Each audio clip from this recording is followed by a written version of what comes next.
This episode, featuring Coach Juan Alcivar, is dedicated in loving memory to the brave young men who sacrificed their lives defending our freedoms, to their families whose strength, love, and sacrifice endure alongside them. Sergeant Dustin S. Wakeman, Corporal Jason K. LaFleur, Corporal Jerome D. Holliday, and to Bear, whose memory we also honor.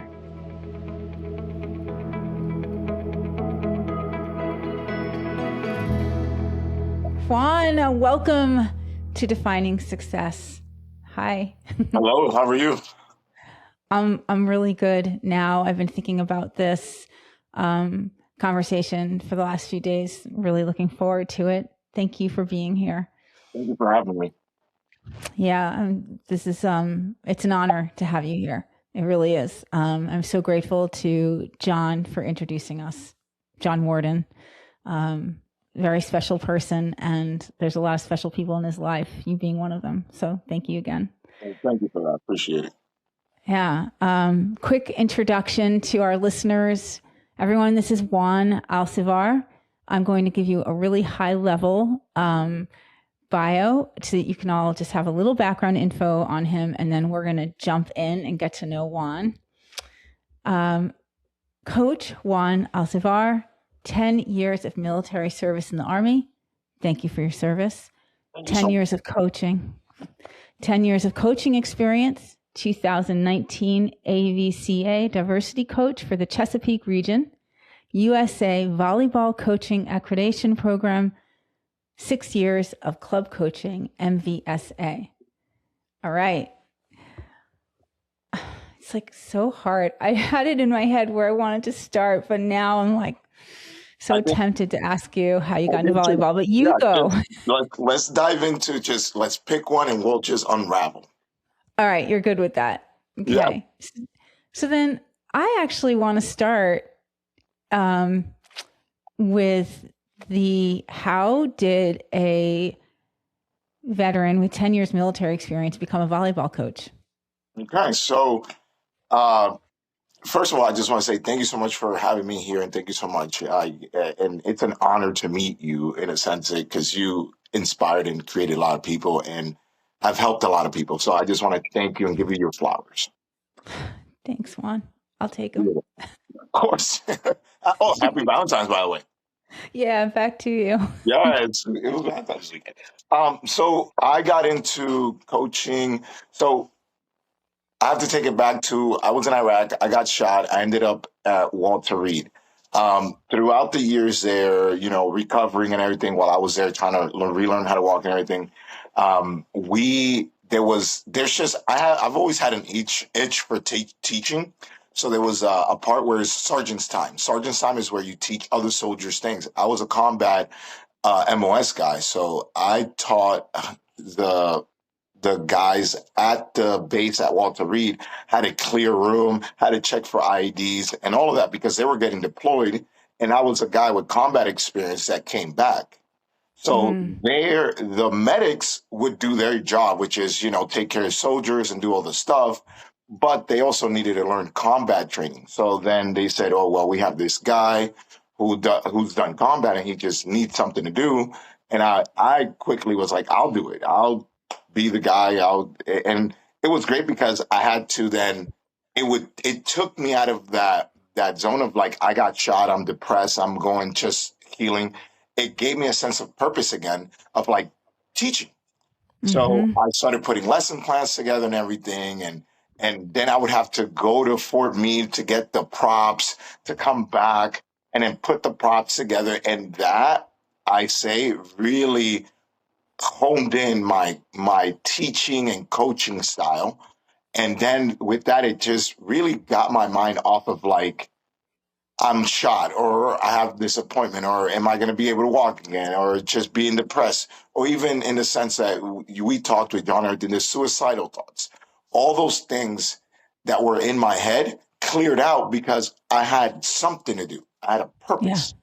So then I started coaching and teaching. I'm like, oh, I want to be a teacher. So when I got out, I'm like, I think I'm going to be a teacher. So I went to school for 2 years. Did an internship at a middle school and in a elementary school, and then found out teaching is probably, I don't want to teach, but I did enjoy teaching something that I enjoyed, which was volleyball. So when I started doing that, a friend of mine let me know of a place, Gaithersburg Rec here in Maryland, and he introduced me to a friend of mine. And then he's like, "Come in and coach." And then I just sat there.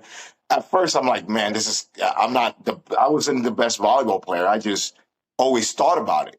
So then I'm like, I don't want to mess these kids up. So then I just dove in, and then I started seeing like kids getting better, uh, and just being happy and learning the game in the way that I feel like it should be learned. And it took off from there. And then one kid went good, and one kid. The best story I have is I was working there as a referee, and there was this one little girl, blonde hair, blue eyes. I remember her. Uh, she could not get the ball over and serve, and it took her about 8 weeks. But in the seventh week, I went to her mom and I said, "Can I just show her something?" Because she was goofy footy, so her foot was backwards. So she's right-handed, but she was putting her right foot forward when she's serving. I Right. told her, just switch your feet and hit it as hard as you can. That's all I said. She goes, proceeds to make her first serve over. Her mom starts bawling in the sideline. Oh, And it's bananas. So she's like, "Can I do it again?" I'm like, "Yeah, go ahead." And then she proceeded because the game ended. And every time she would go back there, you know what? It would happen. Everybody's just looking like, oh, she's gonna miss her serve. And then she missed it, and it looks like, you know how little kids are. It's like tears are about to run out, and oh, the world is ending. I didn't score. I didn't score the point for my team. I'm the worst in the yeah. world. Yeah. And all these things just going through your head. So the eighth week, which is the final week, comes in. She goes back there, and of course, I'm refereeing, and I just give her the head nod, and everybody else proceeds to like, oh, she's gonna miss her serve. She goes, makes her serve over, scores a point. The place just erupts because when a kid, I feel that in volleyball, when a kid makes their serve, they feel they're part of the team. Yeah. They contribute. So she made that serve over, and then from there, I'm like, okay. Another parent came to me, grabbed me, and said, "You're coaching my daughters. I see what you did for her, and she's not good."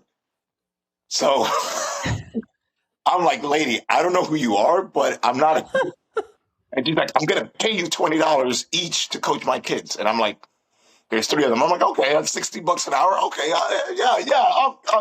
I'll coach your kids." So from there, I proceeded to coach them. And that was my first player that actually got a college scholarship. I coached her from 14s, 16s, and then she went off, got a scholarship at a D2 school, and now she's working for the Redskins and all this and that. And her mom always thanks her. She's like, "I didn't have to pay for college because of you." And I'm like, "Thank you." Wow, that's talk about success. My gosh, what an amazing story. And I can imagine how many other kids' lives you've touched with your coaching skills and human skills. That's so beautiful. You know, I can't imagine. Did you ever think you'd be a volleyball coach? Was that something you were, you kind of could see in your future? I saw it later in my future because Yeah. before the military, I lived in New York, and then I was like, I needed to get money to get out of New York to then be able to move out and then start traveling to play volleyball. So I wanted to play beach volleyball because I knew I wasn't going to play college. College volleyball, it's more about the height and everything. Beach volleyball, it's more defensive. Oh, So cool. you can be a little shorter and still play beach volleyball. Okay, I didn't realize you actually really did like volleyball. Like you played it.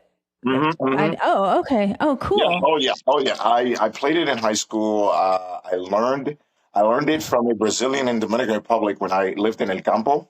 So I lived and then a missionary came. She's from Brazil, and then she just got a rope.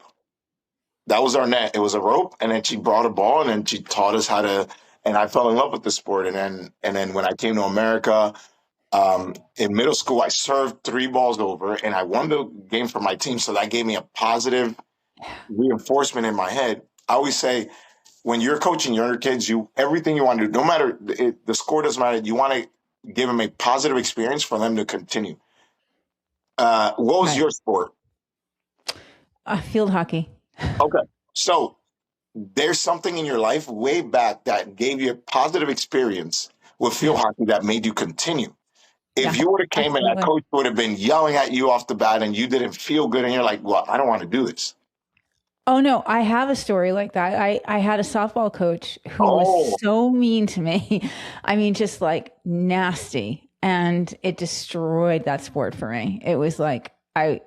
yeah, You're totally right. It's and then in field hockey, I had this great Miss Berry was her name. Totally, just like awesome, a totally coach. opposite. Just a great coach. Total opposite. So thanks for reminding me of that. Actually, No, yeah, coaches are really important. They're really as you know, important, as I know for my own life, for my kids' lives. Um, so I can only imagine. My God, that's so. I feel like just it's important to say how sort of blessed we are that you found your way to coaching. I think it's like I can only imagine how impactful you are. How often, like now, what's your day, your schedule like as a coach? Are you in season? Are you out of season? right now I'm going back into season. So in the fall, I'm in season for the girl season. Usually I'm doing club right now. So I'm on all year round coach. Mm-hmm. I would do club and then I have the boys season in the spring. And then in the summer, that's when I usually either, if I get hired to travel around to go coach camps, clinics, uh, I've done a Nike camp here in Virginia, where they were able to bring me in and do this whole big thing with Nike, and it was amazing. I'm very lucky and very happy to have been put in a lot of positions that have made me thrive. Mm-hmm. And I just, yeah, I didn't think I was going to be here. Like if you would have told me when I first got hurt that I was going to be doing volleyball, I was thinking later in my life when I'm like got old and gray.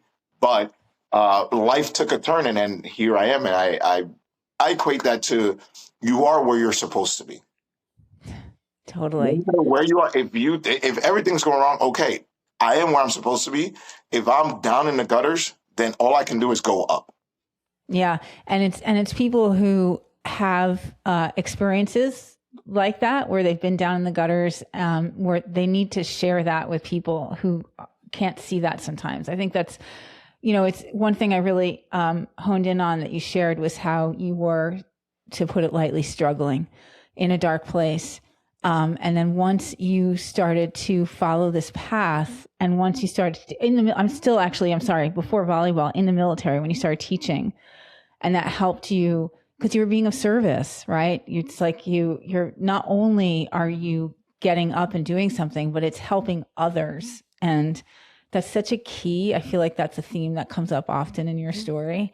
And it's, being of service of others is the best thing we can do for ourselves. Yes. Yeah.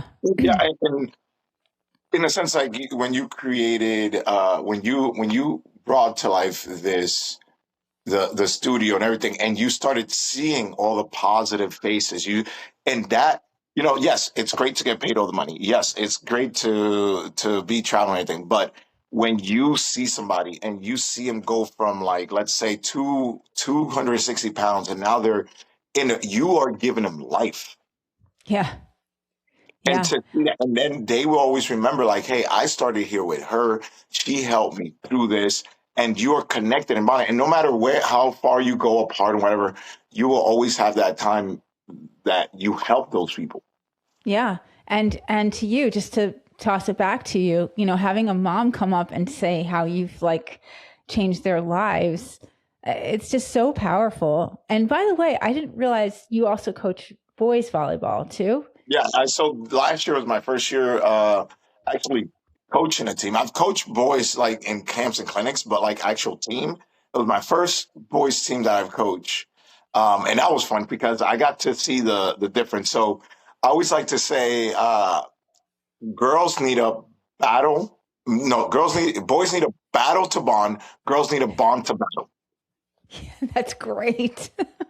So, That's and true. I say that, and people are like, and then they're like, yeah, that makes sense because, in a way, when I get a group of girls in, I need to make sure that they're friends first. Yeah. They have to be friends, and I will do Christmas parties. I will do team outing, team events, almost right before the season starts, so they can start gelling. Because then when they gel and you get them on the court, they're friends. There's no like nothing. Is you just they're like, oh, I want to do this. They want to start helping each other. Yeah. Where guys, in turn, we need to get on the court and we need to beat each other up. We need to do something hard. We need to like grunt together. Yeah. We go grunt together so we can bond together. It's so funny you just said that. That's so spot on. I remember, excuse me, I have two kids. My son's my firstborn, and I think he had just turned 10 or 11. He was a football kid, and it was his birthday. I took a bunch of them. I don't know. There was like 10 of them. We were in the city, and it was late, and they were being really loud. So I had to get them out of the apartment. So I took them down to Washington Square Park, which is in our neighborhood. And I just was like, here, they had a football, just go do your Yeah. thing. Next thing I know, my son and one of his friends are like throwing punches at each other. Now, I had never You're seen like, this oh my type of God. like, oh, I'm like, oh, what do I do? And finally they break it up. And I'm thinking I have to do some sort of conflict resolution because I'm, to your point, a female. And I mean, I think there was maybe 60 seconds that they like avoided one another. It got broken up and they avoided one another. And then I swear 60 seconds later, like, what's up, bro? What's up? I mean, it was like nothing Yeah. happened. Yeah. And I'm sitting here like, we need to discuss this. We need to talk about this. And the end of the story is, which I find really funny, is I of course contacted his friend's mom just to say like, hey, just in case there's any bruises. She's like, he's your first son, isn't he? She's like, this is like her Like, third listen, son. She's like, this no, we're happens good. every weekend. Like, don't worry about it. She's like, Like, welcome to we're the fine. club. Is he anything Here's your broken? manual. Anything not working? Everything's working. Okay, we're good. Okay, we're good. But yeah, just sorry to indulge, and thank you for No, indulging me in that. that was a good But story. like, I love that. it's so true. Like and it's really, it must be so interesting for you to see that now in your coaching, to switch gears. Like, and I'm curious, you've got that high level sort of approach to it. Were you ready for that when you went into it, or did you kind of learn that the first few days when you started coaching boys? No, I knew that off the bat because You of knew. Okay. when I played. Yeah. Like I knew that off the bat when I played. The thing is coaching girls is much easier at the beginning with younger players because they tend to hyper listen and hyper focus on something, and they're like, I got to be the best because girls tend to want to be perfect at it. And if they're not good, then it's like the only thing I have to switch is switch their mindset. Because let me ask you this: if let's say I'm coaching you and you serve the ball 10 times. If you serve the ball 10 times and you make it 9, but you miss that last one, where does your head go? Exactly. But you made 9 serve in a row. What are we shaking our head? I mean, it's taken me years that now I'd be proud of myself, but no. Exactly. So at a younger level, when the girls start serving and then they're like, I miss, and I missed that one. But I'm like, girl, you made 3 in a row. Yeah, but that one coach is the worst. I'm the worst player in the world. They want it, and I have to then go in their head and be like, no, no, no. Hey, you did this. So for girls, you always got to think of like, what did you do right?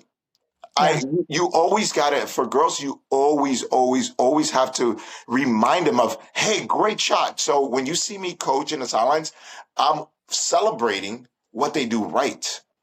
That's awesome. Hey, even though we lose that point, even though we lost that point, I'll yell out, hey, Tiffany, great pass. Sarah, great set. Hey, Sydney, great swing, but let's go ahead and go get the ball next time. So it's something Mm-hmm. to take them off the head, because if I let them sit in their heads, where do we go? I'm the worst player. And then what Yeah. happens? You feel weighted. Because all you're thinking is like, that point they missed. Oh man, if I could have just gotten that point, but then now we're lost that other point. Oh, now we lost 2 points, and then we freak out. Right. The downward spiral. Yeah. So you got to catch it before it starts. You have Right. to come before. So it's now boys, it's a whole different thing, because boys are like, they miss 9 shots and make one, they're going to the league. Right. Yeah, but you missed 9. But coach, that last one was the best shot, wasn't it? Wasn't it the best shot? Mom, you saw that shot? Yeah, but honey, you missed the other. Mom, it doesn't matter. I made that one. Right? Almost in the sense of like, let's say this. I love taking, when I talk to like when I talk to moms and stuff like that, just think of your husband, right? When your husband goes and takes out the trash, he's like, honey, I took out the trash. And you're like, good for you. Great. What do you want? A cookie? Because us guys, we do the simplest thing, but we want like, hey, I did the dishes. Hey, what's up? Ah. Yeah. It's so good though. It's so spot on. I mean, that's the energy that makes things work, right? Like that Yes. good stuff between the two. It's so great. And my husband, my stepdaughters, when they were young, they were softball players. They played in college as well. And my husband coached them, and he often, when they were younger, and he often says that girls are easier to coach than boys. And I think he's referencing what you're talking about is those early days when they'll actually, the attention span is there. Yeah. Yeah. Because they're trying to learn it, and they want to be good, because they want to help Yeah. the team. I'll give you another analogy that I use. Almost like, think. Let's go back mentally. Let's take our brain. You and me. We're going back to cavemen and cavewomen days, right? Mm-hmm. The cavemen go out and hunt. So there's always an alpha. There's always a big guy, like Right. hey, we're going to follow that guy because that guy knows how to hunt. So all the guys go. So us guys tend to follow the one guy. If that guy's the main guy, the LeBron James, the Tom Brady's, the Michael Jordans, right? The Steph Mm-hmm. Curry. Hey, that's our dude. We're following that dude. Mm-hmm. Where ladies, if you go back, it's more of a community. You guys Right. bring the community up. You guys need to work together to bring the community up. So then when we come back with the hunt, hey, you guys have everything prepared and you guys do everything together. Yeah. So for me, I can't have, if you see a volleyball team and that one girl's the LeBron James, yeah, she might be the one girl that's good, but the rest of them, to me, we are doing this together. So something, John Kessel, he's a USA Volleyball, he was a USA Volleyball National Director for Youth. He taught me one thing, change my verbiage. I went from saying, imagine if I'm coaching, I'm like, you got to get this ball for me, and you got to do, and you got to do, and all the lights on you. Girls do not Right. like that. No. When No. I started saying, we need to get this ball back. And I would look at everybody. I wouldn't look at one person. I would just look around and you would see them respond more and look at each other. It's like, yeah, we got to do it. We got to do it. We have to do it. I went from you to Yeah. we. Because now Wow. What a big shift. and that shift, they respond so much better because we have to do as a team. If she passes, she sets, she hits, and it's a long rally, and everybody's touched that ball in the long rally, when you get that point, you see the, Yeah. Yeah. Yeah. we Yeah. did it. We did it. Because if that Yeah. girl missed the ball, we would have lost the point. If that one wouldn't set the ball great, we would have. If that girl hits the ball out, we would have lost the point. But since we all touched the ball, we all did it together. We got that point. Yeah, that's really super insightful and makes me think back to my own coaching experiences as a kid. And it's now that I think about it, that it is true. Like there were like the superstar athletes and the coaches that let them just kind of take over. The rest of the team was so deflated. And it is interesting to think about it from that perspective. Yeah, totally. Yeah, Wow. because to me, in a sense, you grab that and then you have this one kid. But to me, I feel like I like to deal with kids that are like the rest of the team. You have, Yeah. you want to go coach the superstar one kid that's really, really good and you want to get the accolades, great. But I'm the one coaching the filler of the teams. I'm the one coaching the ones on the side. I'm the the ones coming off the bench. I'm coaching those kids up so they can keep up and Yeah. help the team. Totally. So Kids that, that, go ahead, go sorry, ahead. go ahead. No, No, go no, ahead. please. Oh, kids! I was gonna say kids that don't have a chance. That they say they don't have a chance because that's always been the case. I'll get a kid that's really short or a little slower, but I'm gonna tell, hey, you're gonna be the smartest player on the court. We're going to start with that. I'm going to start with teaching you how to play this game. Then we're going to because they think the physical has to come first. You look at every kid and they're thinking, I got to be like, no, no, no. Let's go here first. And then Mm-hmm. this will come afterwards. Because once we get this and your mind doesn't have to think about it, then we can go faster. When we all start coaching at the beginning, that your mind has to process, how do I do this? How do I move? And we're very slow at the beginning. But with me, it's just a lot of high reps, not a lot of thinking, because if I sit there and I'm like, oh, you missed that pass. Let me sit here and tell you the history of passing. You missed one pass, and then you're just sitting there, and then, okay, do it again. And you missed it again. Okay, well, this is, and I have to, I'm like, okay, do it again. Do it again. Right. Sometimes I'll go up to you and be like, hey, how was that pass? I'll just ask you, and you're like, because usually kids associate a coach coming up to them for what? Something wrong, right? Nothing wrong. Yeah, totally. I'll go up to you and let's say you smacked that ball and it went in. I'm like, hey, what did you do for that ball? And they're like, I got it in. I'm like, good, high five, bitch. And they walk away and they're like, what the? Oh, What? okay. And then it's just like, I see the confusion in their head of like, did he just compliment me because I did something? Yes. Yes, I complimented you and I gave you a high five. And okay, I want to do this again. I want another high five from coach. And then get them into that mindset. Yeah. So what ages, generally speaking, do you work with? All the way from usually the youngest I coach is 5-year-olds, and then all the way up to like older ladies and older people. I do Wow. not discriminate. If you want to learn volleyball, I will teach you. Amazing. That's just so cool. Sorry, it just is. No, It just is so cool. You are just touching people's lives all over the place, and it's so beautiful.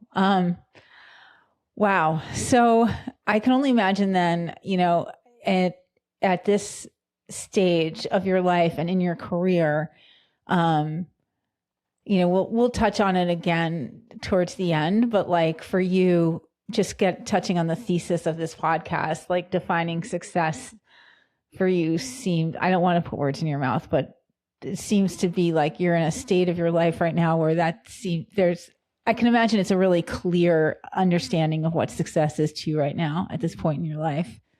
yeah. It took a second for that because you know how we do. We have to look at everybody else. We're Mm-hmm. always looking at everybody else. We're looking at competitors. We're looking at, and they're like, okay, well, where are they at and where am I at? Where now Mm-hmm. I understand it doesn't, all their stuff, everybody, you're in your own world. I'm in my own world. They're in their own world. I have to, what is success for me in my head, in my world? And I know now I have that path and that clear path. I think we Mm-hmm. always get caught up in social media, and now with the kids nowadays, you get caught up so much on like what everybody else is doing that you just don't move. And then you stay stagnant because and then it'll be years.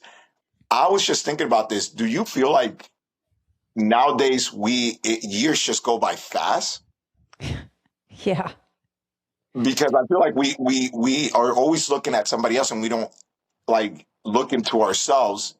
And then when we're looking into ourselves, it feels so much longer Mm-hmm. because we have to take a look inside. So I think COVID, a lot of the things that have happened in my life had made me realize like, hey, I have to look into myself and really find what my success is.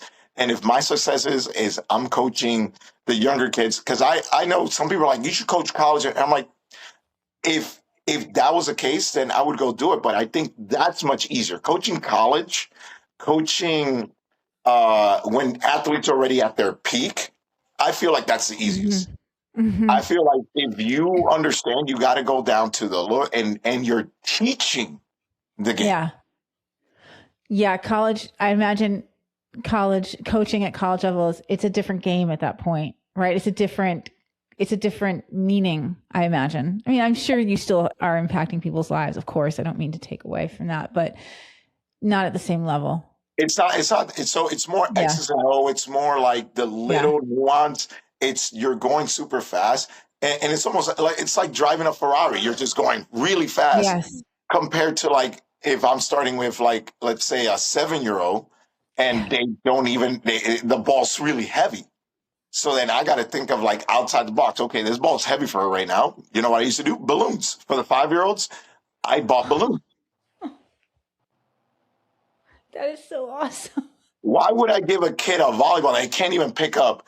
But let me give them a balloon because I just want the action. I don't care that it's the balloon. I just need the action. Make them feel good. Oh, I bumped it up. I bumped it. And now they're looking at the ball there and that's their goal. The kid doesn't know that it's a like they just want to do the action and feel like they're doing the thing that maybe they saw their parents do, maybe they saw their sister do, maybe they see their friends do. So you give them the action, and that's what it is. It's not. But think about it. Go ahead.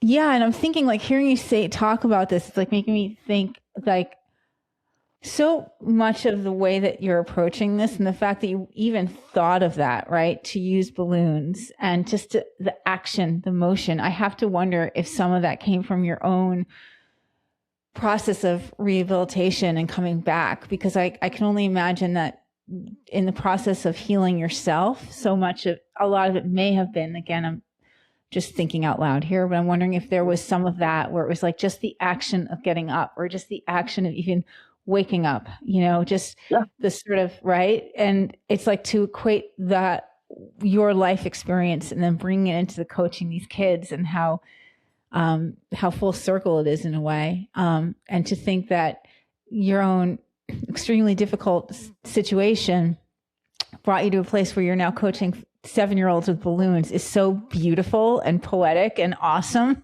Like, wow. And it's great because then you see it later on. The thing about it Right. is with coaching younger, it's almost like planting a tree. You don't Mm-hmm. see fruits of your labor now. You see your fruits of your labor later. When Yeah. Catherine Malkovich, she's the one that was ended up in the college. When I found out she went to college and got a scholarship, and that was one of the first players I coached. It just like but it took years because I coached her when she was in 8th grade. Wow. Wow. You saw all of those years. Well, I didn't see that's the mom that came to me and grabbed me. Yeah. Sorry. Yes. There were No, that many years, I should say. Yeah. but That's think about it in amazing. that sense of like if her mom, if I didn't, if I love how it all ties together. If I didn't, if I could have just, if I would have just shut my mouth and said, okay, that girl's gonna miss her serve, whatever. But when I saw her that she was gonna tear up, and I'm like, okay, I'm gonna go see if I can help. And then just by like, hey, let me push this boat just a little. I'm not trying to. I'm gonna grab your kid into the. I just want to say, hey, I just see something. I just want to change this. And then the girl there that actually served her, she went on and played high school volleyball. Didn't go far, but she was like, she was gonna give up because she told me later on, she's like, I was gonna give up that year. I didn't think I was at, but once I made that serve over, then she loved it, and then she just kept going. And then the Malkovich mom, like she came to me, and then I built a relationship with her because then I got to coach her at 16 in club. I called her up and I'm like, hey, can she come to the team? She accepted another club, and then had to redo that. I had to call my club director to do a trade, like the NFL or something. Like we traded players, and it was it was It's great so to be able good. to coach her at 8, 16, and then being able to see her that she went on to college, had a great career, and then worked with like the Redskins and the Wizards and doing all that stuff, and just grew up to be a awesome human being and an awesome person. And and just that her mom, every time she sees me, just can tell me like, you're the reason I didn't have to pay for college. Yeah. That That's brings good me joy. stuff. Yeah. That's really good stuff. So speaking of college, when you graduated high school, you didn't go straight into college, right? Well, I did. I went to Oh, you went Hudson straight in. Valley. I went to Hudson Valley Community College. I was going to be a DJ. Uh, yeah, I at the time Okay. I thought I was going to be because I was loud. I'm Dominican. I'm loud. I love music, and I wanted to do that. So then I ended up going there, doing a year and a half. But then financial reason, da da da, da, and also my citizenship was about to expire. So then they're like, okay, one way you can do, we didn't have the money to just go out and get the citizenship. They're like, one way you can do it is join the military. And also at the time, I felt like, okay, I've been in this country for so long. They gave me an opportunity to be here. And 9/11 happened and the Iraq war. And I'm like, and I felt I was more American. Not saying that I'm Dominican, like I gave up my Dominican, but I've been here since I was 5. So I felt like I was more part of here, 4th of July, Hmm. America, like let's fucking go. Oh, excuse Yeah. me. No, it's okay. It's okay. And Yeah, your brothers were here too, right? The three of my you brothers were. were born here. Yeah. Yeah, both of my brothers were born here. So then Yeah. I'm like, okay, I want to stay with my mom. I want to stay with my brothers, and I want to be in this country, and I want to help out. I felt a very deep urge at that time too, because 9/11 happened. It's like it just felt like you needed to, Yeah. and there was just this sense of calling, like these tons of people and my friends are going. Everybody's trying to, and I'm like, well, I'm gonna go. And then I decided I had 7 jobs at the time because I was trying to save up money to go back to college. And a gentleman, his son went to the Air Force, and he pulled me aside. He's like, "You need to go, man. Like this UPS job is not for you." He was an older gentleman, and he's like, "Get." He pulled me aside and in the truck and like held me, and he was like, "Don't let this be." And it was scary, but I'm like, "This man's trying to help me." Wow. Wait, was he a UPS employee? He was, Who he was was he? another. He was an unloader, just like me. I was unloading, so because I would use UPS as my fitness, Right. so I Yeah, would I wake just up. want to be clear about something because I laughed when you said you had 7 jobs. Just so listeners know, I wasn't laughing that you had 7 jobs. I'm laughing because we spoke earlier and Yeah. I love your reason for why you had 7 jobs Oh, besides making no, money. let me say. So everybody, the reason I have 7 jobs is because the 7 jobs is I use the jobs for things that I need. So I Very used to resourceful. pizza. I was a delivery pizza guy back in the day with no phones, and I had the map. I had to do. I remember you had to do the map, and you had to remember up, left turn, right turn. Yeah. How did we deliver pizzas without phones? I don't know. I don't know, but we used to do it. So I would do that for food. Then I would do the club because I wanted to talk to girls. Then I would do GameStop because I needed video games. And I had UPS working out. So every job had Oh, something good. to do with my life. Yep. You got to be resourceful. Hey, I'm going to get free food out of this. Okay, I'll work here. Let's go. Let's fucking go. Let's fucking go. By the way, that's my phrase. So you can use it as often as you like. All right. My son got me a hat, LFG. LFG, yes. Do you get, Okay. when you wear it, do you get a lot of people like, yeah? Yeah, not as many as I would expect. But now that I'm in Florida, I need to wear it more here. Yeah, I might get some more of that, more recognition Definitely in here. Florida. Yeah. Okay, so I'm sorry I interrupted your flow. No, no, Um, no. UPS man, so he's like calling you out. Yeah, Like, yeah. yeah, wow. His name was Mark. Mark Oh, grabbed me and he's like, oh, look, my son. That day he showed it. I'm like, okay, cool. And I just went on my way. Like, cool, your son joined Air Force. Great, man. And then he pulled me aside. He's like, I don't, and when you have those moments where like an older person like speaks to you, like I remember that vividly because yeah. he pulled me aside. It was dark in the truck and it's like late at night because it was in the winter. And he's just like, he shoved me and said, "You need to get the fuck out of here because this is not your future. You're meant for something bigger." And then he's like, "You should join and just go." Like, because I told him, I'm like, I'm thinking about it. And you know how, like, when you're younger, you're like, oh, I'm thinking about it. And you're just like, and he actually made a point to, like, I say, push. Like how I did with that girl, and I helped her Yeah. out. He pushed because if it wasn't for him, then literally the 2 weeks later, I'm like, hey, I signed up and I'm leaving. And he like gave me a big hug and I don't know if he cried, but he just gave me a hug and it felt like a warm embrace. And I'm like, damn, this guy like cares. And I don't even know the guy, but like, Wow. and it just takes people like that. And that always carried with me. And that's how I see my life. And I see myself as being able to just help people and push a little bit if I need to. Yeah. There's been times that I feel like I've overstepped, but that's trial and error. You learn that sometimes you don't need to go above and beyond. You just need a lightly tap. Hey, you good? Hey, check this out. Hey, that thing you were thinking about, it's a good idea. Because Mm. that sometimes that's what you need. Is one person be like, you know that idea you had? Sounds good, man. You should do it. Totally. Totally. Wow. Shout out to Mark. Yeah. So, okay. So you did it. You enlisted. I enlisted. I was going to the Navy. I wanted to do the Navy. I actually wanted to do the Air Force. Didn't score very well.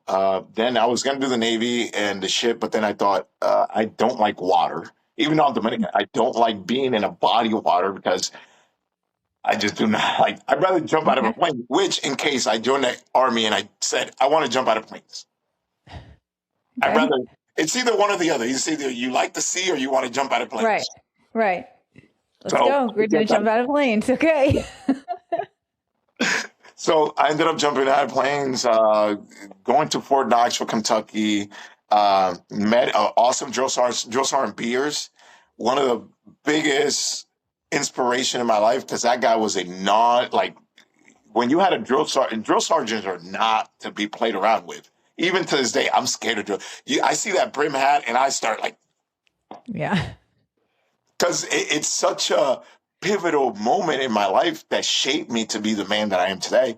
Because he was a man that always said he kept his word. Just context that will help you with all this is I grew up without a father. I don't know who my dad is. I just didn't. So I would always look to other people. I guess I was always missing that. I was grasping and think the Lord or think whoever it is that they were able to put pillars in my life of men that I needed to learn stuff from. And Mark was one, Drill Sergeant Beers was definitely one because, I was there for like, was it 6 weeks? And he had to break me down and build me up. And I thank him every chance because he saw, and the thing about it was he got on me and I learned that if he's getting on you about something is that he cares. Right. And I saw it when he didn't care, he wouldn't say anything and just, oh, right, yeah, go ahead. And I started understanding like, oh, yeah, why is he leaving him alone and he's messing with me? Oh, because he cares about me. And that other guy, he doesn't care about him or he probably gave so many chances. Right. When I peeped that, I'm like, oh, okay. And then I started doing in basic, anytime there was something, we need a volunteer. I raised my hand every single time. And it got to a point, I'll give you a story. We got a couple of guys got in trouble for something. And I convinced, because I was a platoon leader at the time, I convinced everybody in my squad to go receive the punishment with him because I knew Drill Sergeant Beers was at the command. So the guys were supposed to go, almost 3 of them were supposed to go. 20 of us show up because I saw Stripes. I saw the movie Stripes, and they did it in Stripes with Bill Murray. And they all stood at attention. They all got the punishment. I'm like, we're going to do this and that. And I gathered everybody, all of us standing there. And I said to him, and I remember this, I'm like, Drill Sergeant, if they're wrong, then we're all wrong. And we'll all take that punishment. And we did 30 push-ups. And the grin he had on his face, because our captain was there. And the captain's like, this is your platoon? Holy shit. Yeah. And he just was so happy and beaming. He's like, get over here. Get the fuck out of here. And he let us go because they were supposed to be there for like about 2 hours just getting destroyed Yeah. because they did something wrong or something. I forgot what it was. But we all banded together. And that really told me like, yo, if we do it. And then from there on, it was the best basic training because we had each other's back. Wow. Hello. Yes, it was such a great. I love that point because It's an it showed awesome me story. it showed me that if we all get in the same wave, like we all come together for this one goal, like we can achieve things. It doesn't have to be one person. If we can all be like, yeah, we're gonna go all do this for us and take care of each other, I which mean, I is think that's like the key to life right there. I mean, that's so it's beautiful. definitely one of the keys to life. It's one of the keys because we need each other. One, yeah. We need each Mhm. other. When you got all those people in that room and then you guys are like, we're gonna do this and we're gonna do the studio and the thing. How did it feel? And then you had people in your company and they believed in the project. And how did that feel leading that? Yeah, that's what it's all about, right? Totally, absolutely.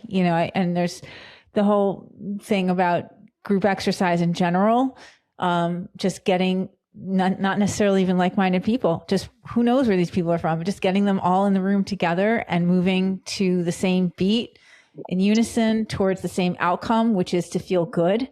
It's very powerful. And it's transformative. And to your point, I do believe it is one of the keys to life to be able to, no pun intended, join forces. But Yes. you mentioned these men who played instrumental role in your life, and so your mom moved you here when you were 5, right? Yes. And then your brothers were born here. Did you have a stepdad or anything? Yes, I did have a stepdad. So he's from Dominican Republic as well. And, he got married to my mom and he actually, while my mom was here, he was the one, he took care of me for a while. And then the reason I jump out of planes because he used to jump out of planes in the Dominican Republic.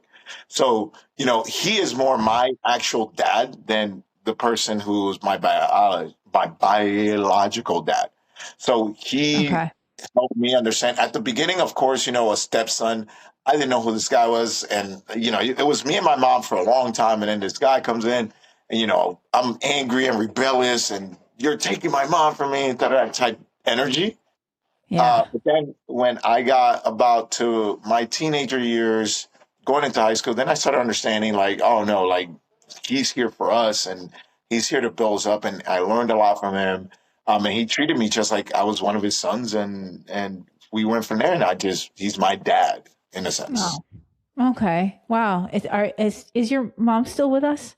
Yes, my mom's in Texas. My dad's in Texas. They're all doing good. My brother is a principal out there. He graduated Texas Tech, and then my little brother, he's still an Army Ranger in what is it, Hawaii. He's in Hawaii right now. He gets to do awesome missions, which is so you know how like if somebody passed away in an island and we have to retrieve the body. That is Right. always something.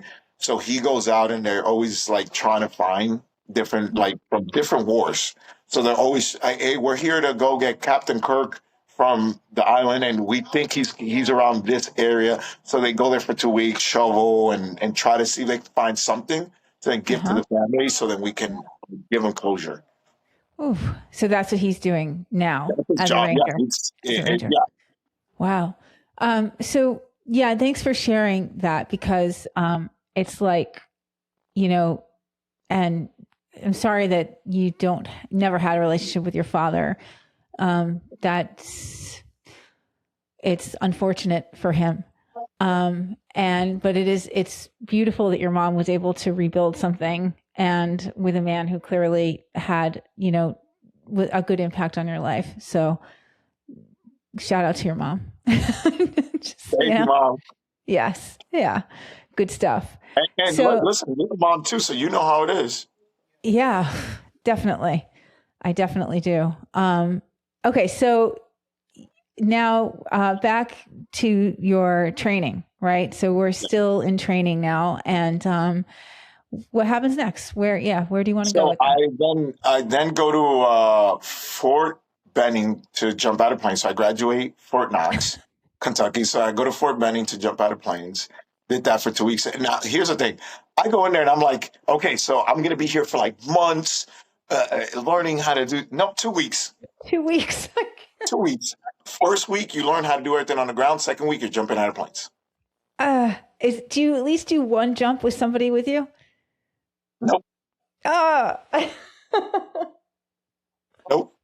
You learn. So day one, you're on a stubble. You have to jump from the stubble. You just have to learn how to land. So you Okay. learn how to land. You have to do everything backwards. The jumping part is easy. The landing part is the harder part. So you Right. learn how to land. You have to learn how to land, and you do that for hours, or just jumping off blocks for hours. You just see these guys. There's these blocks, and you're on it, and you jump off, and you're just doing that for hours for 2 days. Then you go to a higher place, which then you jump off there. So you start learning how to jump, and then you have to do the tower. At the end of the week, you do the tower. So they have these towers. They grab you, pull you up, and then you're dropping. So we No learn shoot, everything. just landing. We learn everything backwards. Oof. So then, actually, here's an interesting question for you. What are the keys to a successful landing? You got to make sure your feet are together, and when you land, you don't want you're not landing like this. You're landing sideways, and you want to tuck it, almost like land sideways, and kick your feet up, and then land them. So you're Okay. going, your feet are like this, and then you got to kick them up and then land. So And you're that, coming down, kick them up and land. so that reduces the shock. So you don't want to land on your feet like this because all the shock is going to Right. go up your legs. You want to Ugh, land sideways. You want to go sideways so then you can roll into it. got it.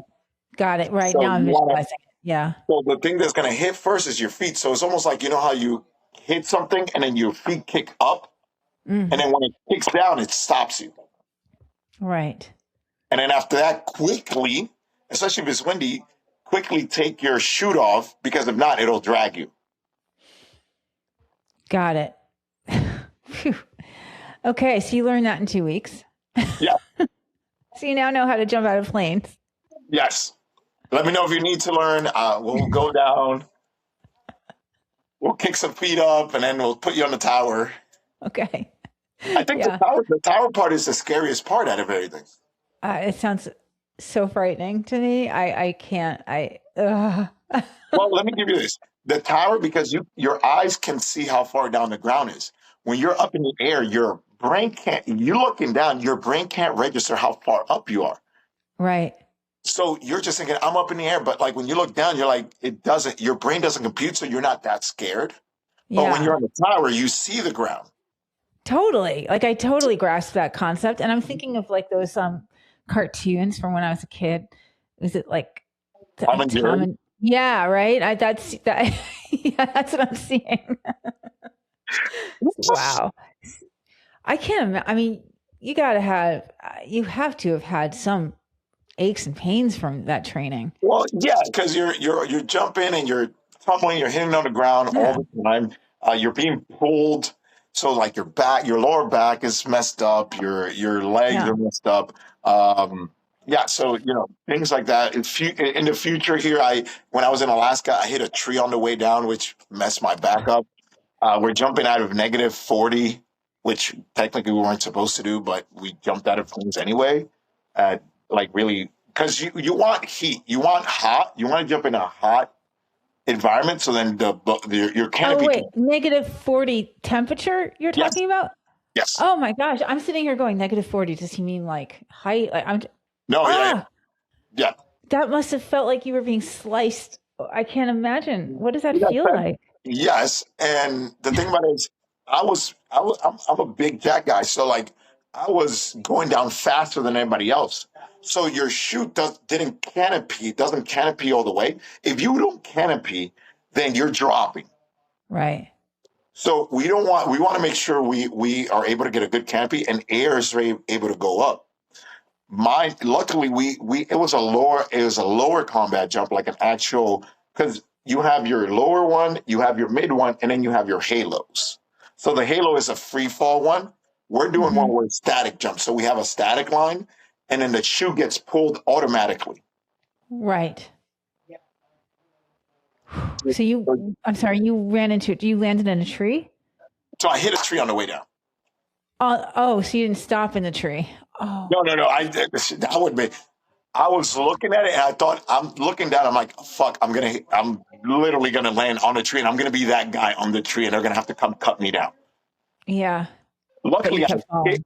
I turned and my back hits the tree and then it spun me and then I landed on the ground. And I think I was there for 5 minutes. I'm like, am I alive? Where's my legs? Mm. And I started looking for, okay, my legs are here. Da, da, da. And I'm just doing the things. I'm like, okay, I feel the ground. Okay, I'm on the ground. I got it. Okay, we're good. And then we start packing up and everything. But that was just one of those moments where you're just like, okay, all You intact. know, uh, this is where I put up my civilian hand. Civilian over here. I got it. Like hearing you say, I just packed up and we kept packed up and went on. And I'm like, oh my God. Like, Well, first, yeah. I mean, think you just about got World to War keep II. going. Think about World War II, where all those guys, right? And I believe you have a family member that, Yeah. right? My grandfather. They, Yep. if you jump into Normandy, Yeah. if you hit the ground and if you hit the ground and it just like you got to go, you can't just stop. Yeah. You just keep going. Yeah, So, okay. Yeah. So you keep going. Whew. Ouch. yeah, And then also just, I mean, like what that, just that's actually, I'm so curious about that for you. Something like that happens. Is it literally like I'm now envisioning a dog shaking it off, right? They always like a dog gets pissy yeah, about something yeah. and they shake it off and they keep You have going. to, I yeah. guess you're trained that way, right? You're Like training I your don't want adrenaline. You can't slow to. down because if you do, you're part of a cog Yes. in this whole thing. And if Yeah. for some reason, like I was a 203 gunner, so and I had a lot of different ammo. I have a lot of different things that I have to make sure that I make it to wherever we got to go. So once I was able to get everything together, then I start packing up. Then I start heading where I'm supposed to go. And then I see another of my guys. Okay, then you start forming a group, and then you make it to the camp Mm-hmm. because you all get dropped around the same area. So you're supposed to put everything together, make sure you have all the gear, all the things that's needed. Right? You put it on, and Mm-hmm. then you start marching, and then hopefully you link up with other guys. If you don't, it's like the war. Like if you ever watch Band of Brothers, where the guy lands and then he's like looking and like, is he finding enemies first, or is he finding like that's what you're taught and trained to do? Right.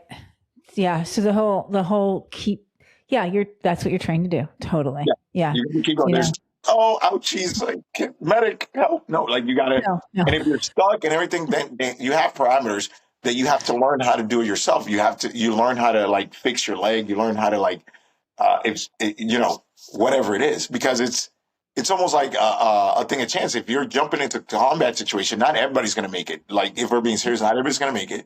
So you got to be able to like to drop as fast as possible. So like guys like me, that's what they wanted. They wanted guys that can still be able but drop as fast as possible with the gear and then be able to grab it and go and get all the supply and the things that we needed to and then continue mission.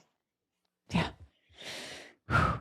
Yeah. And it's another thing too, as you mentioned, guys like me. And the last time we spoke, I had shared with you how, you know, when you eventually get deployed, it's like you're psyched for it, right? I'm sitting here thinking like, oh my God, I wouldn't be like opening emails and checking mail because I'd be so scared of going into battle. But you're like, again, it's like, no, this is what we are training for. This is like that. This is it. This is what we're This is our training for. Super Bowl in a sense. I always say this is our Yeah. Super Bowl because Yeah. like Yeah. Your Super Bowl. military person is like an athlete because you're doing PT every day. You're training in your job every day. You're going to like practice and you're practicing your weapon quals or cleaning a room. And because you got to stay sharp, those things gotta stay sharp in case you do need them. You're Yeah. able to like access them. Like right now, I was just telling somebody the other day, like a week ago, I'm like, oh, clearing a room. Yeah, if I had, depending on how many people I have in a squad, if I have four, then we're going to be hand here, weapon here. I'm holding your shoulder. You got to look that way. I look that way. This guy's looking that way. The other guy's looking that way. And we will move together as a unit. And when we got to kick down a door. Okay, so we got to make sure the door, we don't know what's behind that door. So you have to be able to kick open the door and make a quick assessment on where to go. So if this guy kicks the door down and he goes in and has to go left, then I have to go right. Now, if I can't go right and I have to go straight, then I go straight. If I have to turn, then it's like, okay, we're going that way. Then you have another guy here, another guy here. So then we control the room. You want to be on the outskirts of the room to control the room. So then whatever's in the center is going to be caught in the crossfire. And like, I'm imagining sometimes these missions are in the dark as well, right? Yeah. So yeah. you have the dark or you have it light. But if we've done stuff with night vision goggles as well, which is a little bit tougher. But usually with that, you have the element of surprise because nobody's, if the bad guys or whatever, if they have night vision goggles, yeah. But if they don't, then, you get the element of surprise. Whew, yeah. Wow. Okay. So sorry, I jumped us around a little bit. No, it's totally fine. Okay. But so now you've learned how to jump out of a plane. Where do you go next? I went to Alaska. So then I ended up, I was supposed to go to Hawaii, but the airborne unit got moved to Alaska. So I ended up there for a while, about 2 years. We did a lot of training. And then we ended up going to Iraq, did 6 months there. We were supposed to do 15 months, but I did 6 months before I got shot. That was a very crazy experience because it just felt like I was in my element. It felt like I was just free to be my job and do a thing where like you go from there to then here and it feels everything's very restricted, of course, because laws and stuff like that. Where there, I was just a dude doing my job. Mm-hmm. And as simple as it is, I was a dude doing my job and it was just very simple life. Mm-hmm. When you have a dude that's doing his job and he just feels like that sense of purpose is being filled, it just feels amazing. And you're also surrounded by other dudes doing a job and you're all doing it together, right? Yep. Yeah. We're all in the suck together. That's something we always said. You're in the suck together. This sucks, but we're here together, which was great. Yeah. So this was in Iraq and you're there, you said 6 months, supposed to have been 15. Yeah. And you're with the same guys that you trained with, right? Yeah. Well, how many of you are there? There in our platoon, there was 1, 2, 3, 4, 5, 6, 7, 8, 9, 10, 11, 12. So we had 12 guys in our unit, and that's small compared to like infantry unit because they would have 3 sets of 12s. So we're a reconnaissance unit. A reconnaissance unit goes from here to another place to recon. And so I want to make sure I understand what that means. That means you're kind of like looking ahead, right? Is that what a reconnaissance means? Like you're for an observer. Yeah, right. Okay. So it's a group of you. So you're a platoon, and that's your job is to the reconnaissance. Yeah. So you have your mentors. Let's say you're up. We need to protect you. You're a very important asset. We need to protect you. They would send my unit out to make sure that the roads are clear, no IEDs and everything, because you need to keep watch. You guys are total badasses. Well, no, in the sense of like that. I'm sorry, but I'm going to say it because you're looking at the uncharted territory essentially. Well, yes, and which is to me, I like that because it's like a surprise. You don't know what you're going to find. Again, a badass. In my language, somebody who says it's a surprise. I like that. Well, okay. You might find a Scud missile one day, and then another day you might find some IEDs in the house and you blow up a house. Another day you get stuck in the mud and then they start shooting at you from a building and you call a chopper in to blow the building up. So, then. Okay, wait. Wait, hold on. You can't just like flip through that like one of those flip books, right? Hold on. Okay, Scud muscle. How did you find a Scud muscle? What was that day like? So we had intel on some stuff in this one town. So they call our unit to go check it out. So our lieutenant is like, okay, we're gonna hear, and we met. We had the point of contact, which is literally we were walking. This guy comes up, points, and then walks away, and then there you go. So a person that lived there. Right, because they can't be seen talking with us. Because if they're seen talking with us, their family and everything. So Actually, he didn't even point. He just head nodded. He just gave us where like he just did one of these and then walked. And then that was a signal for us to go that way to check in this area. And then when we checked, there was a cache. And then under the ground, there was like a whole bunch of caches, a whole bunch of weapons. And then we go in a barn and there was a Scud missile. It wasn't activated, but it was just there in the barn. Oh my God. And so what do you guys do at that point? Oh, and we have to blow it up right then and there. Okay.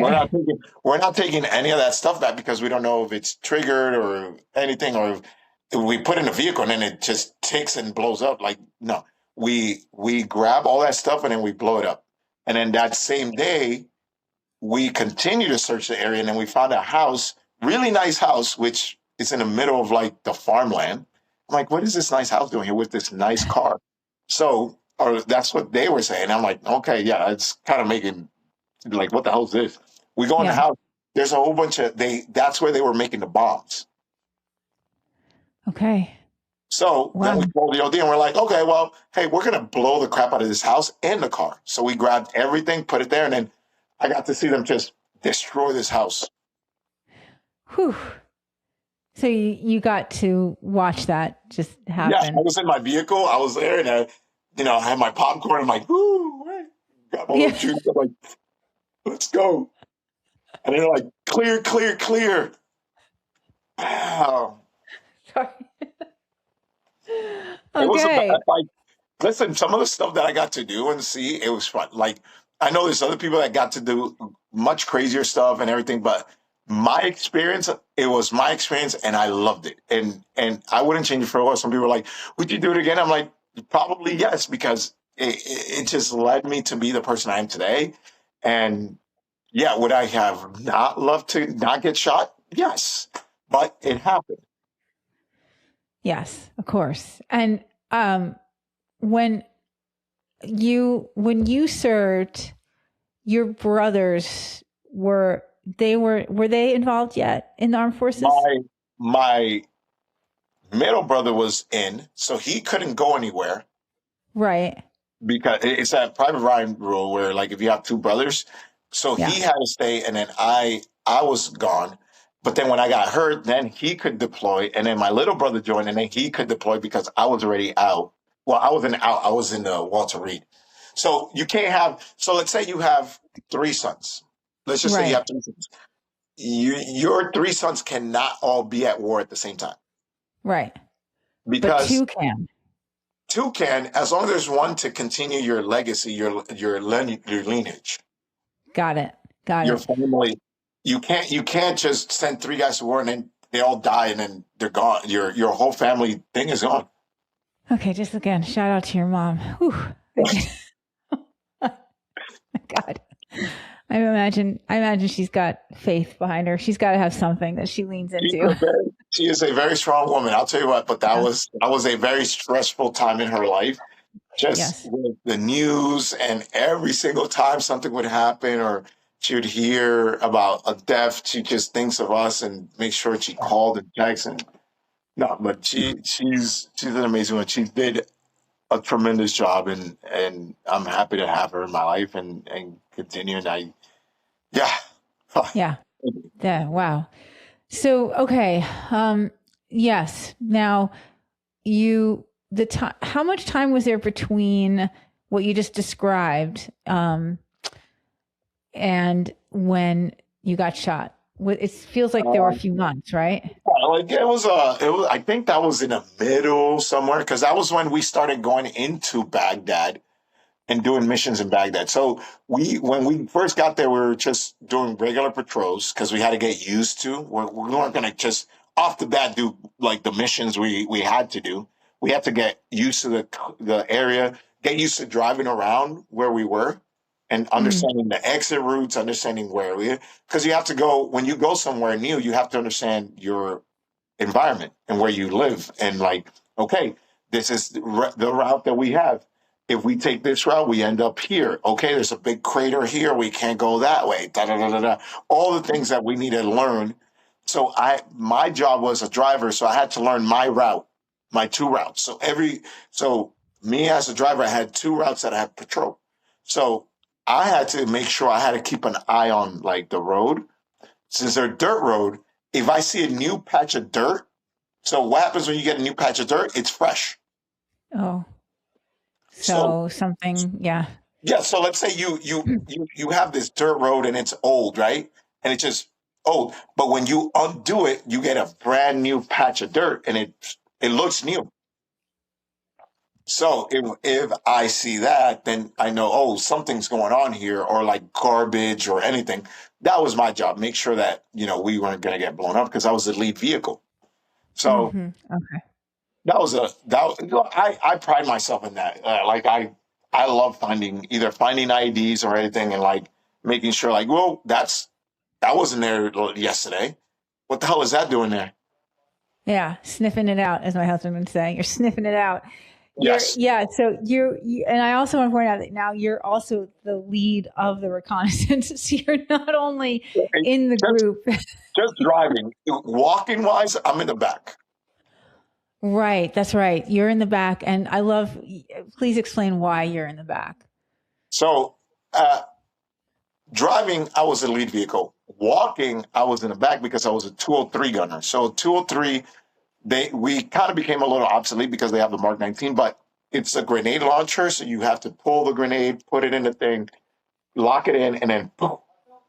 And then it goes and it rotates, blows up. But that was my job with another guy. So in case anything happened, I'm either doing that or I'm hitting a flare or putting smoke. So hey, there's enemies there. Let's hit them with smoke so they can't see and we can maneuver out of here. How heavy is that thing? No, it's not that heavy because it's attached It's not? it's an attachment to your M4. So I Okay. had an attachment. I see. Yeah, Okay. it's the barrel that puts a grenade launcher and then I put it in and then Got it. Okay. Cool. and so I'm in the back because that's my job and another guy's job. And then Rango was a little short Mexican guy. He's in the front because he's low and he's really fast and he can see what's ahead. Mm, got it. And in this is your platoon. Yeah, so each side had 6 people. Okay. And then each 6 then had 3 groups. Got it. Two groups of 3. 2 groups of 3. Right. Yeah, Okay. so then in total you had 4 let's say, okay, you guys can go there, you guys here, you guys here, you guys here. Wow. Okay.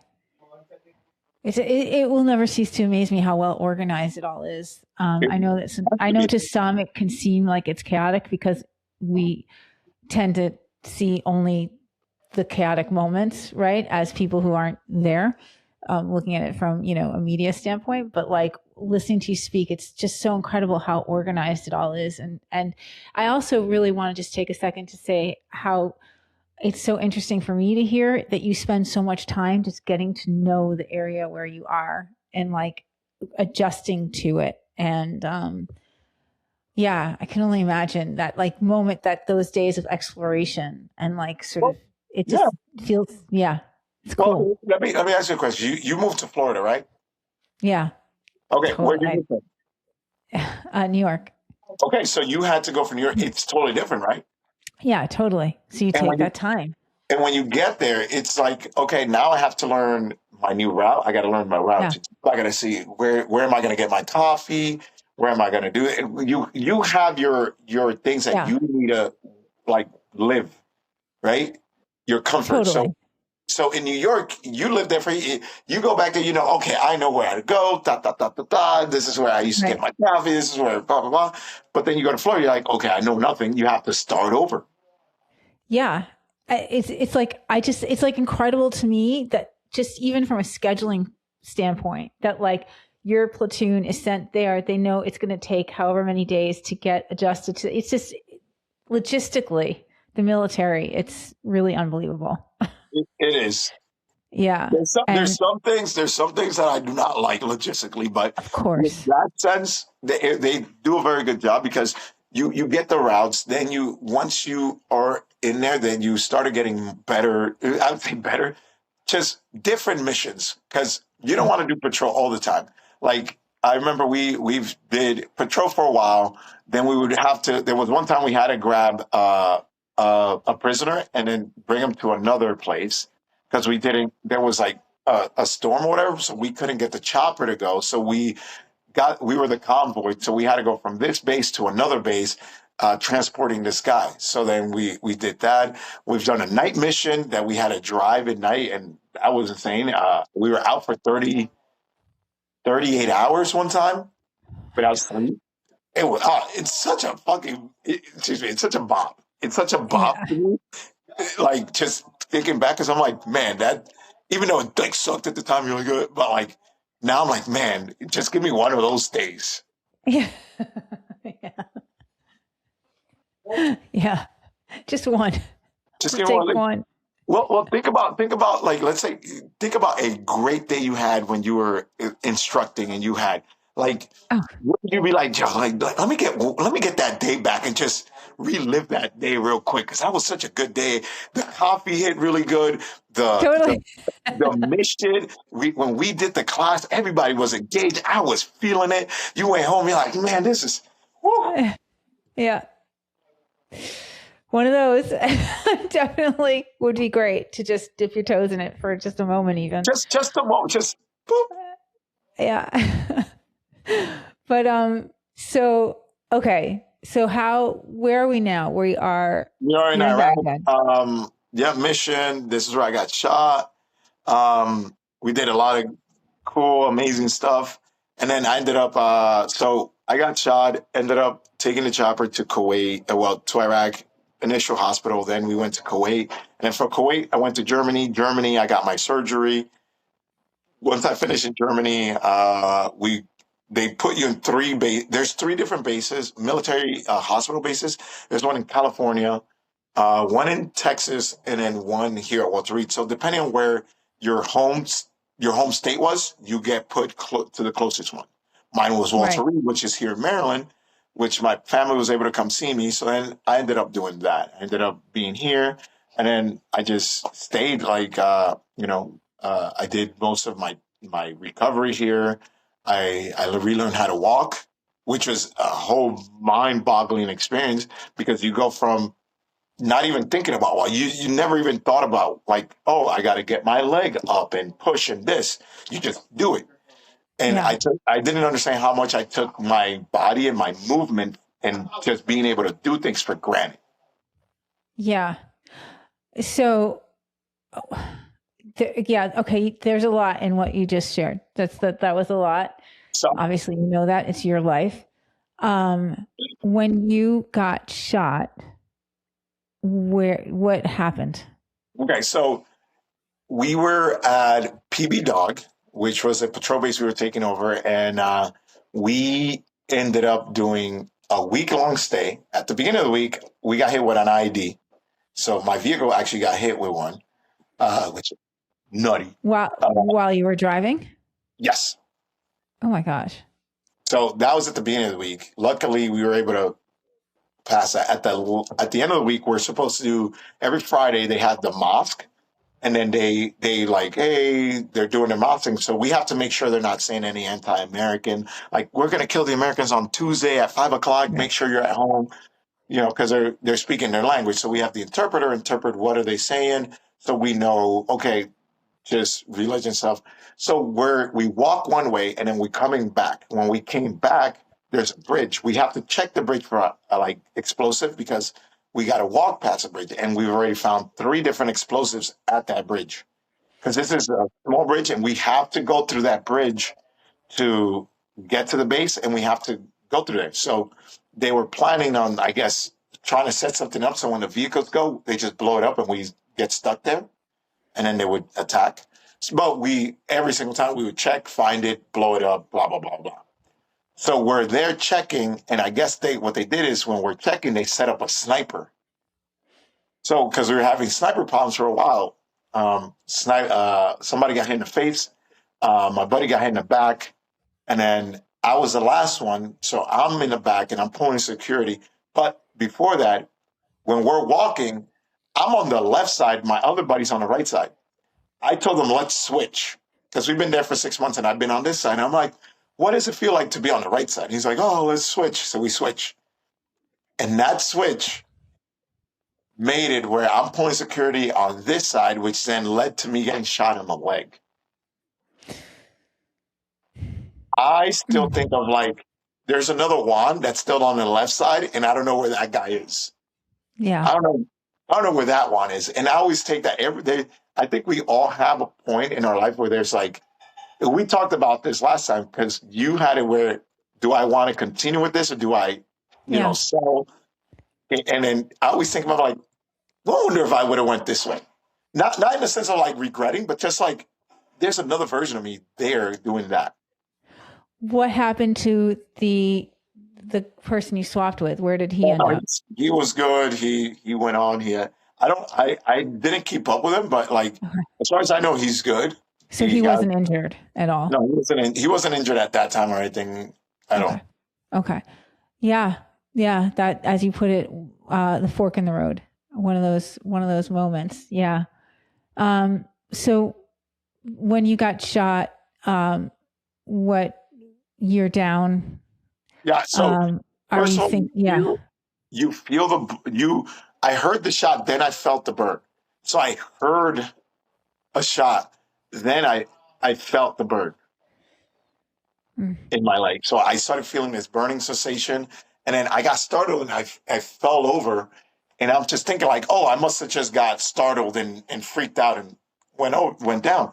No, I got hit. My femur shattered into 5 pieces. So it's almost like a tree. I was just timber and went down. Yeah. And then once I realized I'm pushing this, my left leg, but my right leg, all I feel is the bone going like this. I just feel my hip just trying to like in a sense, I'm like, my body's like, holy shit, I'm freaking out because I'm looking at my leg and I'm like, move, move, move, because I'm trying to get up, get up, get up. And I'm like, I just didn't realize I got shot.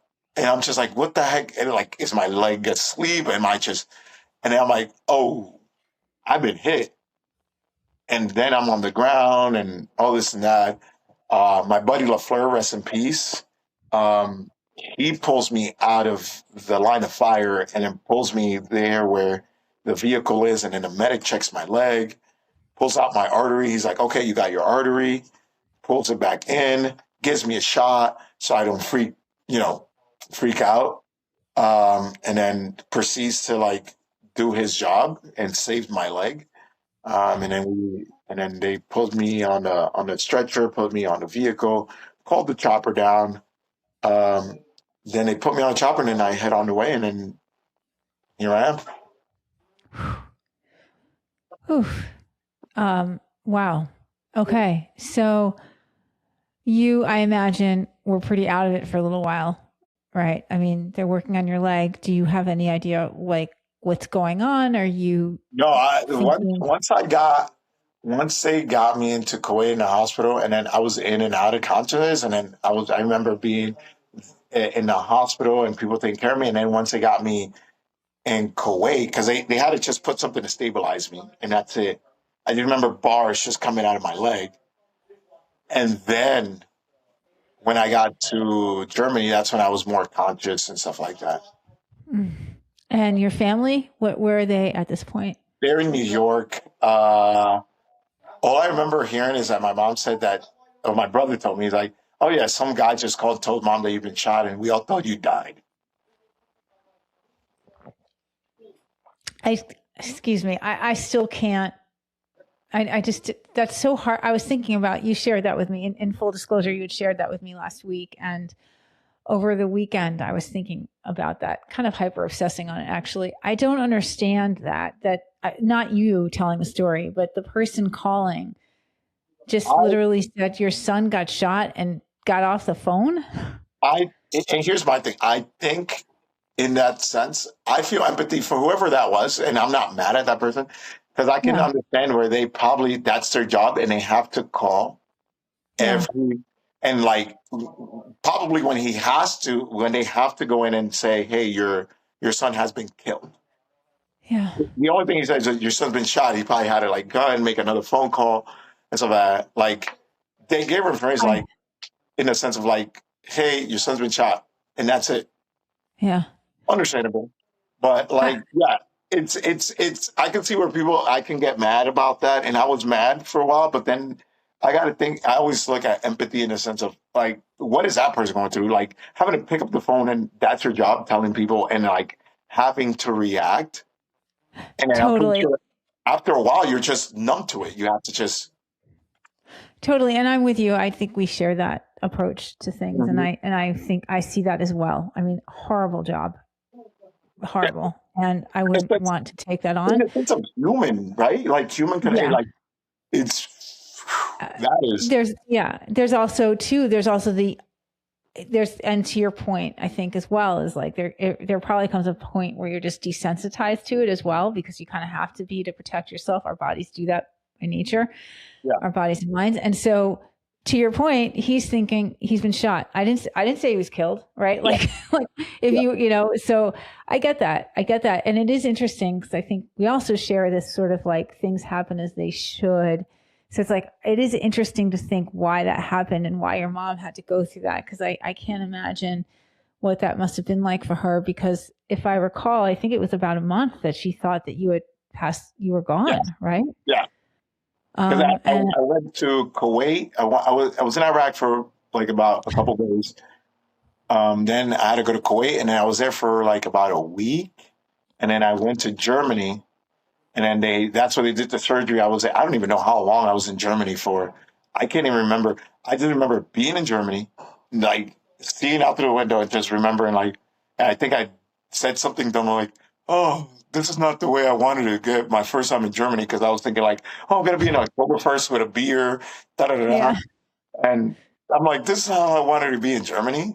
That I just thought of that, and like then from there went to all three because Right. And then you called your mom and she's basically like, thinks you're Jesus Christ because you've been resurrected. I just he's can't. alive.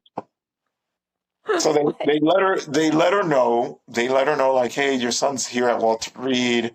So they finally like once they got me here, it's like you can come visit him, and she was just relieved. Then once the school found out, they all like raised money to send her there. They signed a shirt. The principal came down. It Oh, was great to like oh, how be able to beautiful. see. Oh, so, um, wow. That I love that. That's so beautiful. All right. So how did you, um, go through learning to walk again? I know that's a simple question for a really complex, topic, but how'd you do it?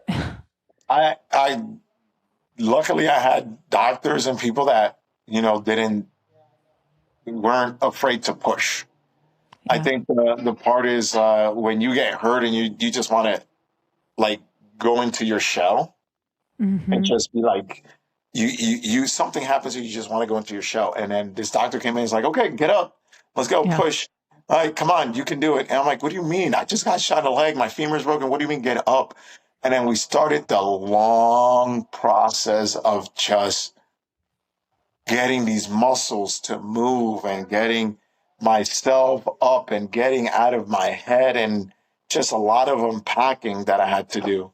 And that's mentally, it's a lot of it's just all the mental part, which is hard.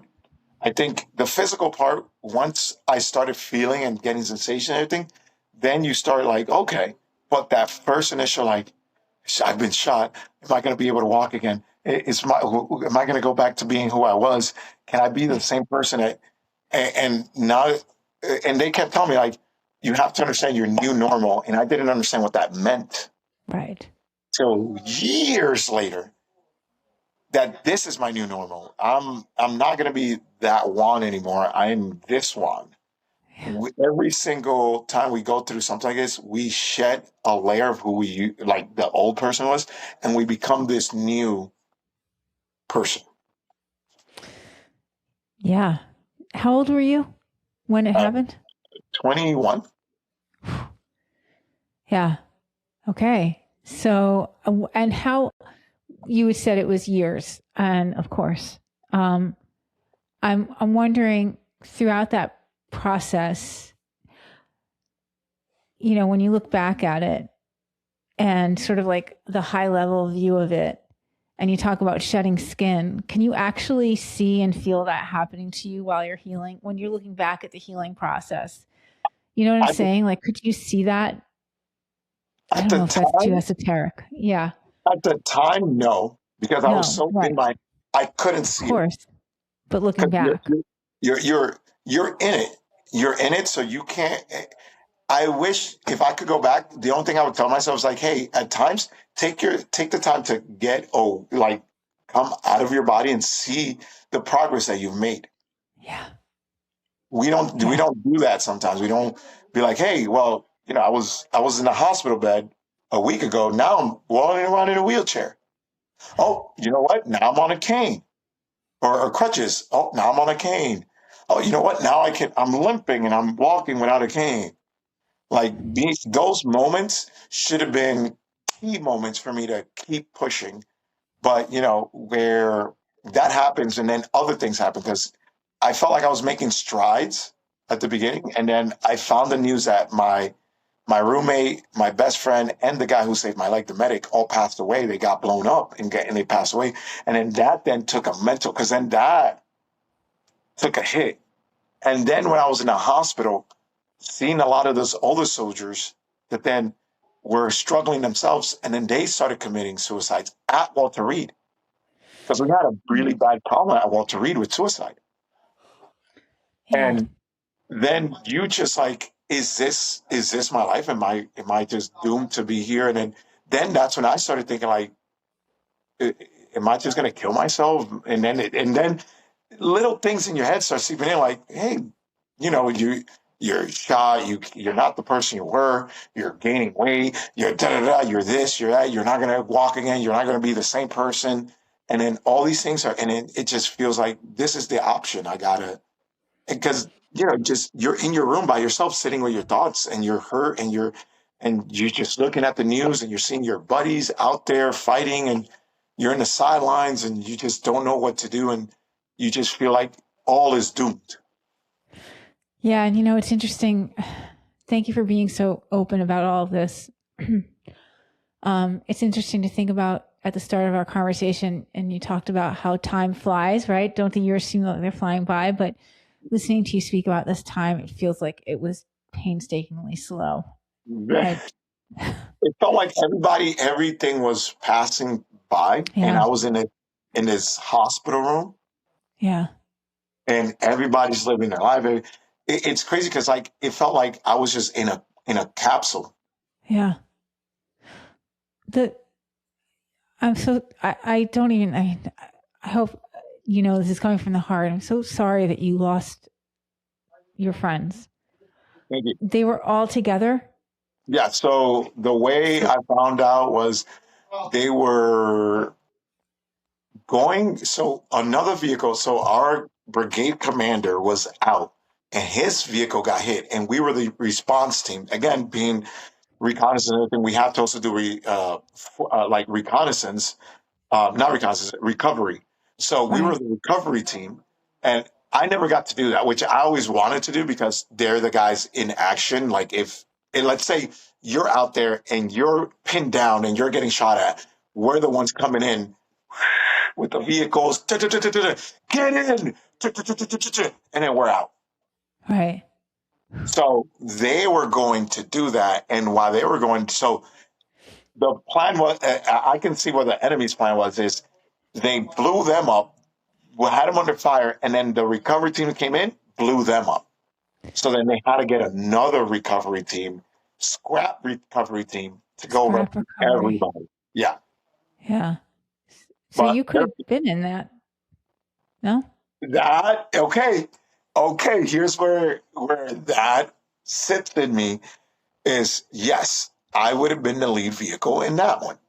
The other Holiday one. was Holiday was my roommate, and he was the second lead vehicle.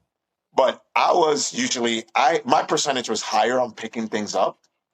So I was the lead vehicle until if I'm on break or whatever, then he becomes the lead vehicle. So I always think back, would I have found it? Would I have not? Would I have been so like, we got to go rescue where I didn't see? Because I think my thing was just like, they're thinking we're gonna go rescue, and we got to roll because our brigade commander Mm. is out under fire because one of his vehicles got hit, and it wasn't bad. It just was damaged, and we can't just leave it there. So Right. either Right. we go there, we rescue everybody, and then we blow it up.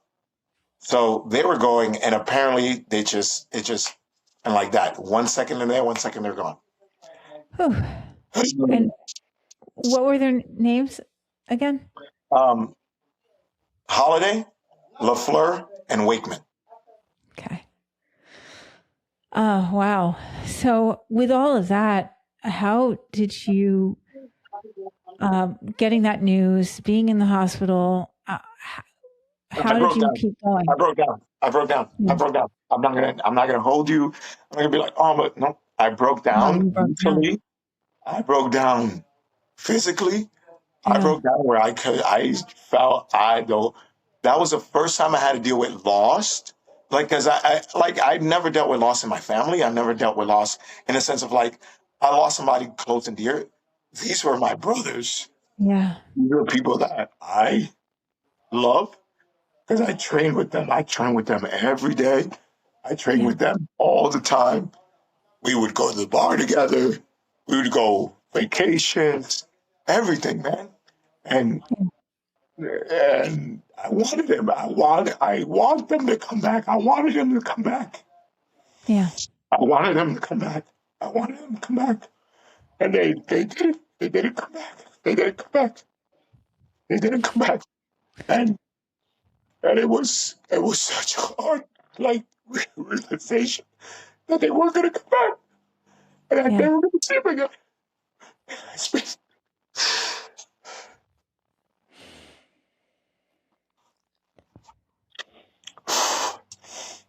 Yeah.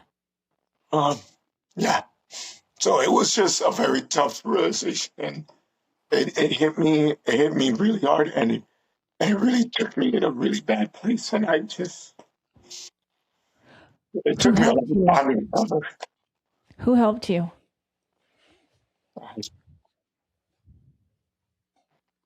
At that time I had squad leaders and people, but I think throughout my life there's been a lot of people to help me in every point of my life that still helped me through this because I had survivor's guilt for the longest time. Yeah. And survivor's guilt is where like you know, like you were saying, what if I was the guy there? Why wasn't it? Why something I would say, why wasn't it me instead of them?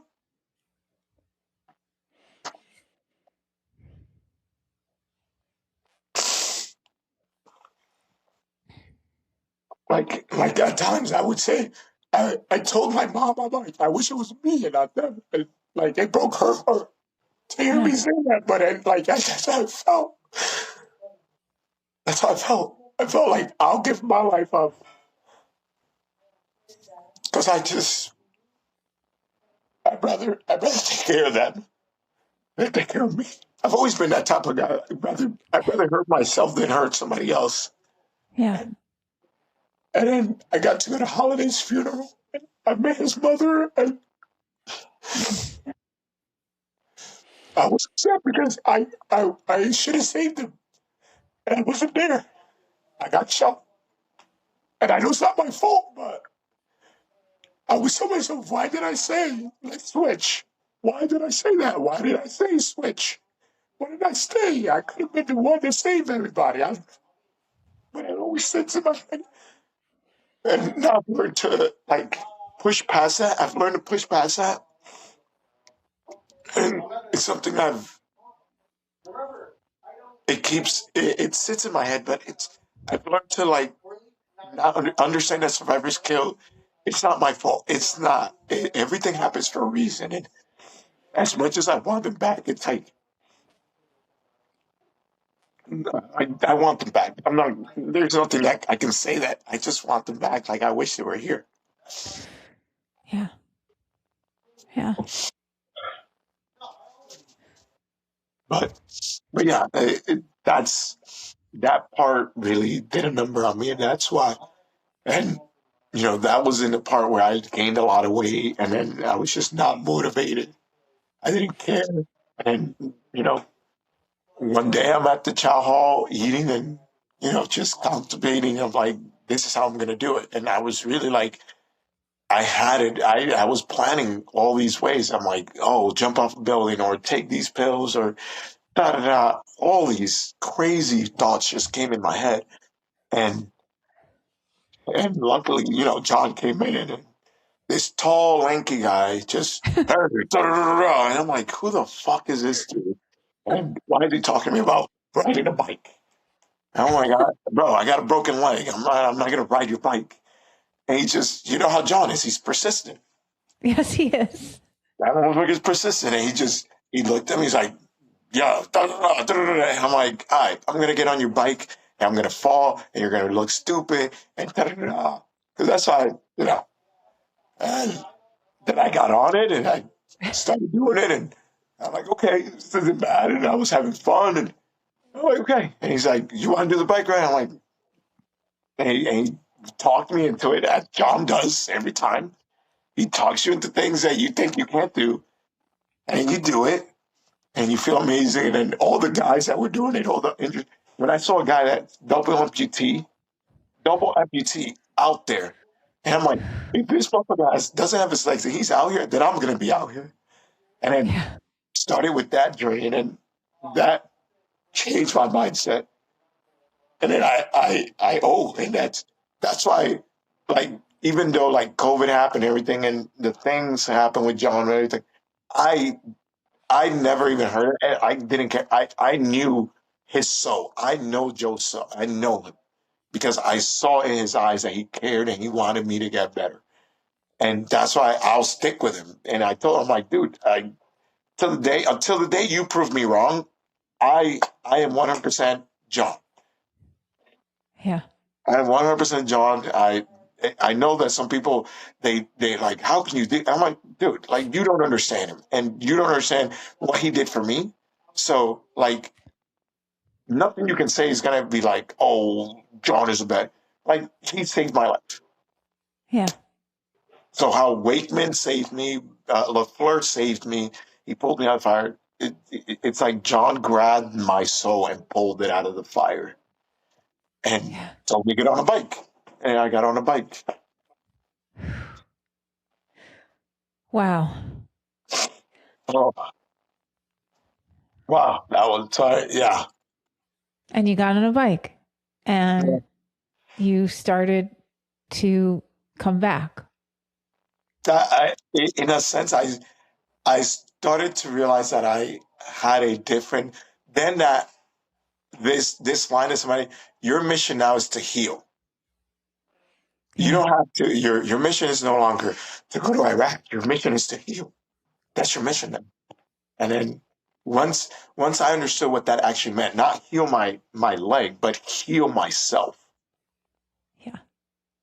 Once that happened, then I was like, okay, now I can start the process.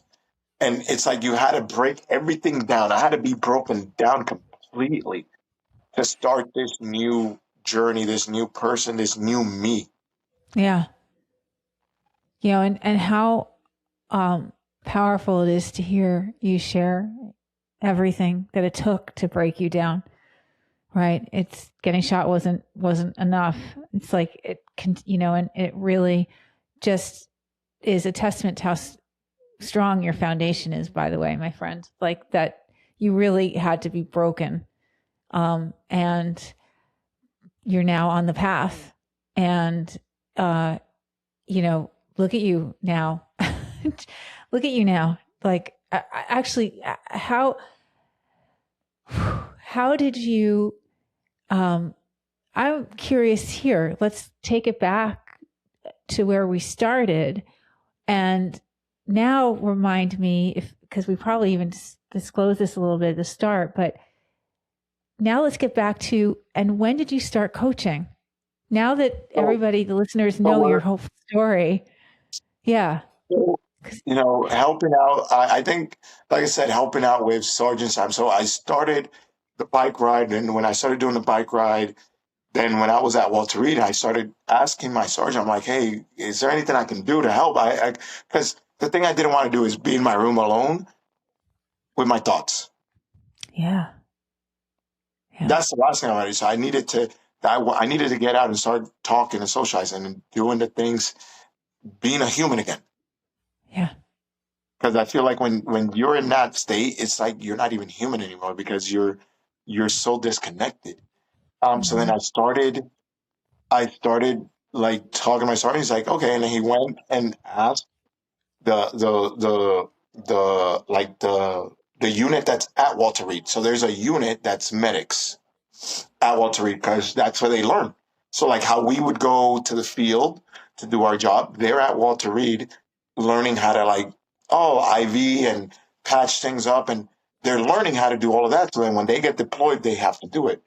But they didn't have the field training, and they were asking our unit for like the sergeants from ours, and they already had their handful. So they're like, I'm like, hey, I'll do it. I know I got a bum leg, but I can, set things up. And I presented it, and I showed them how I would do it, and I went out and said, okay, I can go to Fort Meade and get the things, and that means I would have to get a car and go out there. So they were starting to see like, oh, he's getting himself and he's motivated to do so. And I presented, and they're like, okay. And then they allowed me to do it. We signed not a contract, but they loaned me to the unit once a week to do sergeant's time. Wow. That's So, awesome. Seriously. That's how it started.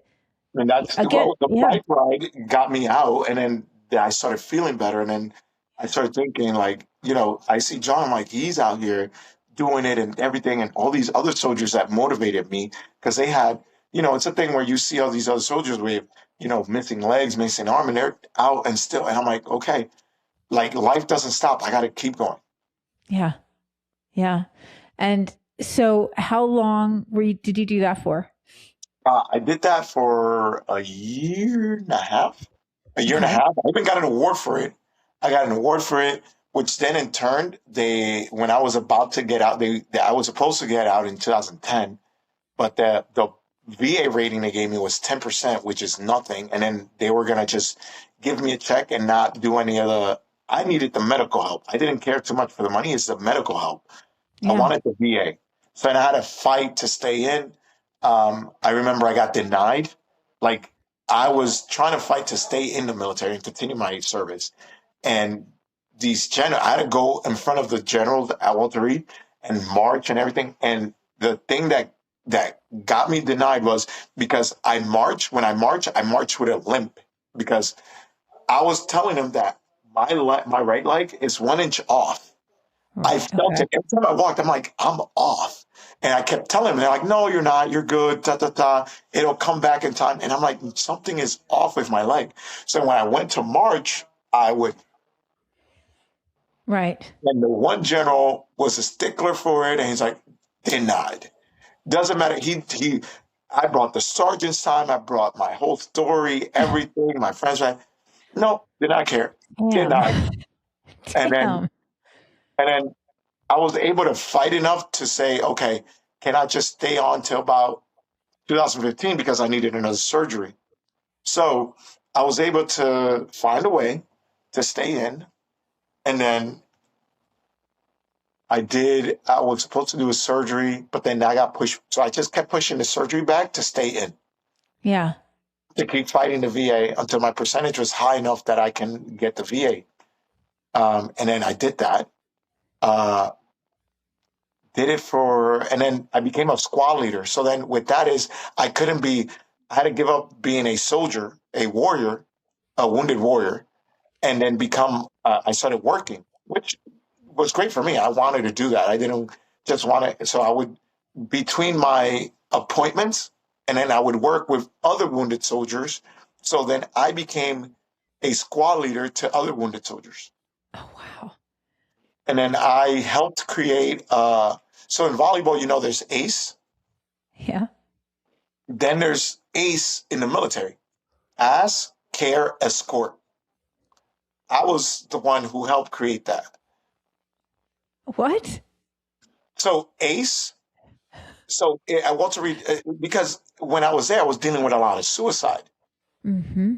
and to me, I'm like, well, we no, there's nobody in the rooms, nobody's checking on them, nobody's.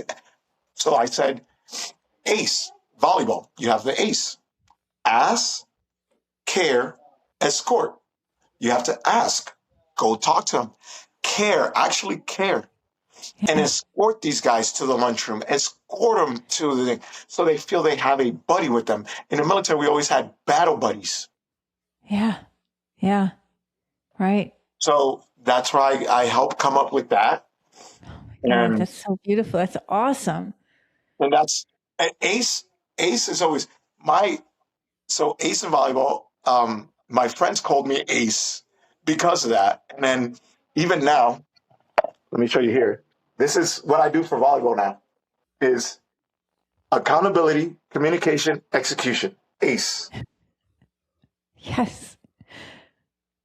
I So mean, yeah, accountability, communication, and execution. Let's go. look, and Yeah. that's funny. It's funny that I talk it, look, and it's just this is this so this is my board where I do all my homework and do all my Uh-huh. things for everything, right?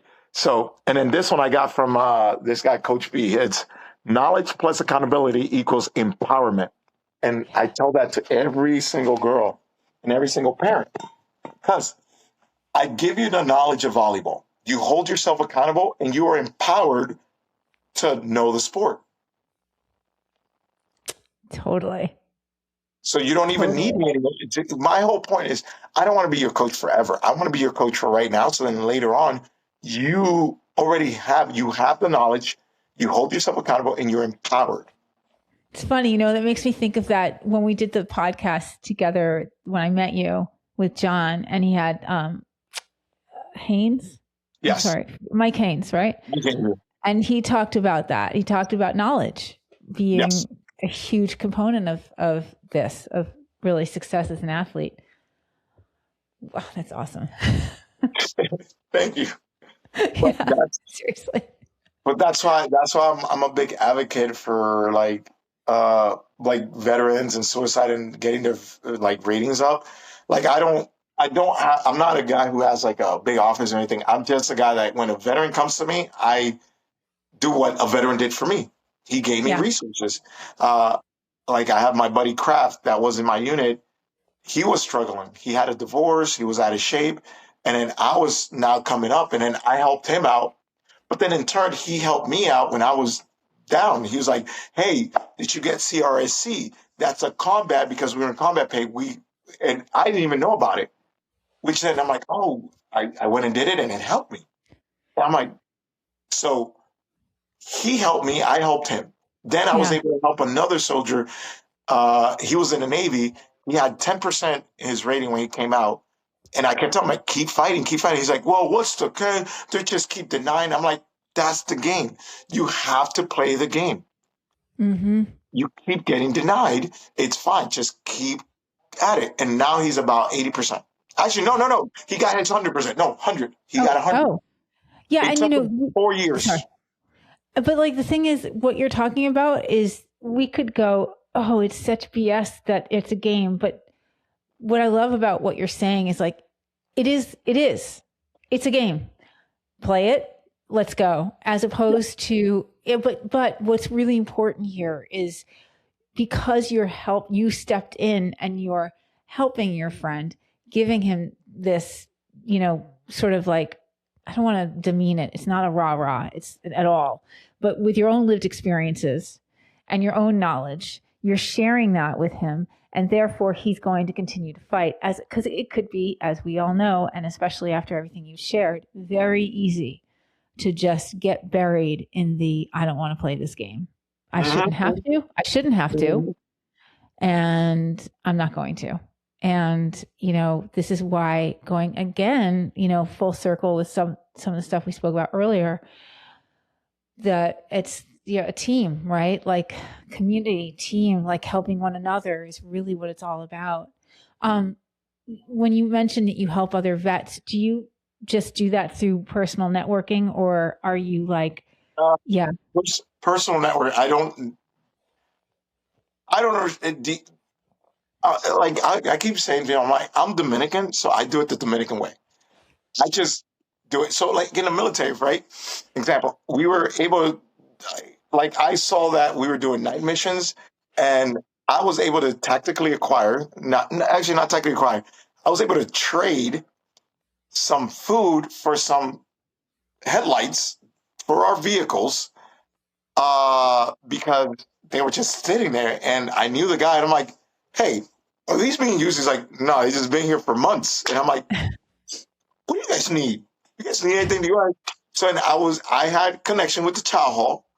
They wanted extra, like, like juices and stuff, are things that make us happy, right? Right. So I was able to, like, and then I grabbed those. Then I went to my mechanic, said, hey, I need these installed. And then I was able to get fog lights on our vehicles. Because we had the older vehicles. Most of those were for the new ones, but like we had the older one. My vehicle was called a Frankenstein. So a Frankenstein is what you would think. One vehicle gets blown up, but the head is still good. This vehicle, the Right. door's still good. This vehicle, the wheel's still good. And we just put it all Put it together. together. Because if you look at I have a picture somewhere, but like if you look at my vehicle, it was three different colors. The That's front was green, the doors were like that yellow, and then the back was green, black, and I'm like, these look like three different vehicles. And it's like, yeah, it's a Frankenstein. Frankenstein. I'm like, so I'm driving a vehicle that can fall apart at any time. It's like, no, you're good. We welded it together.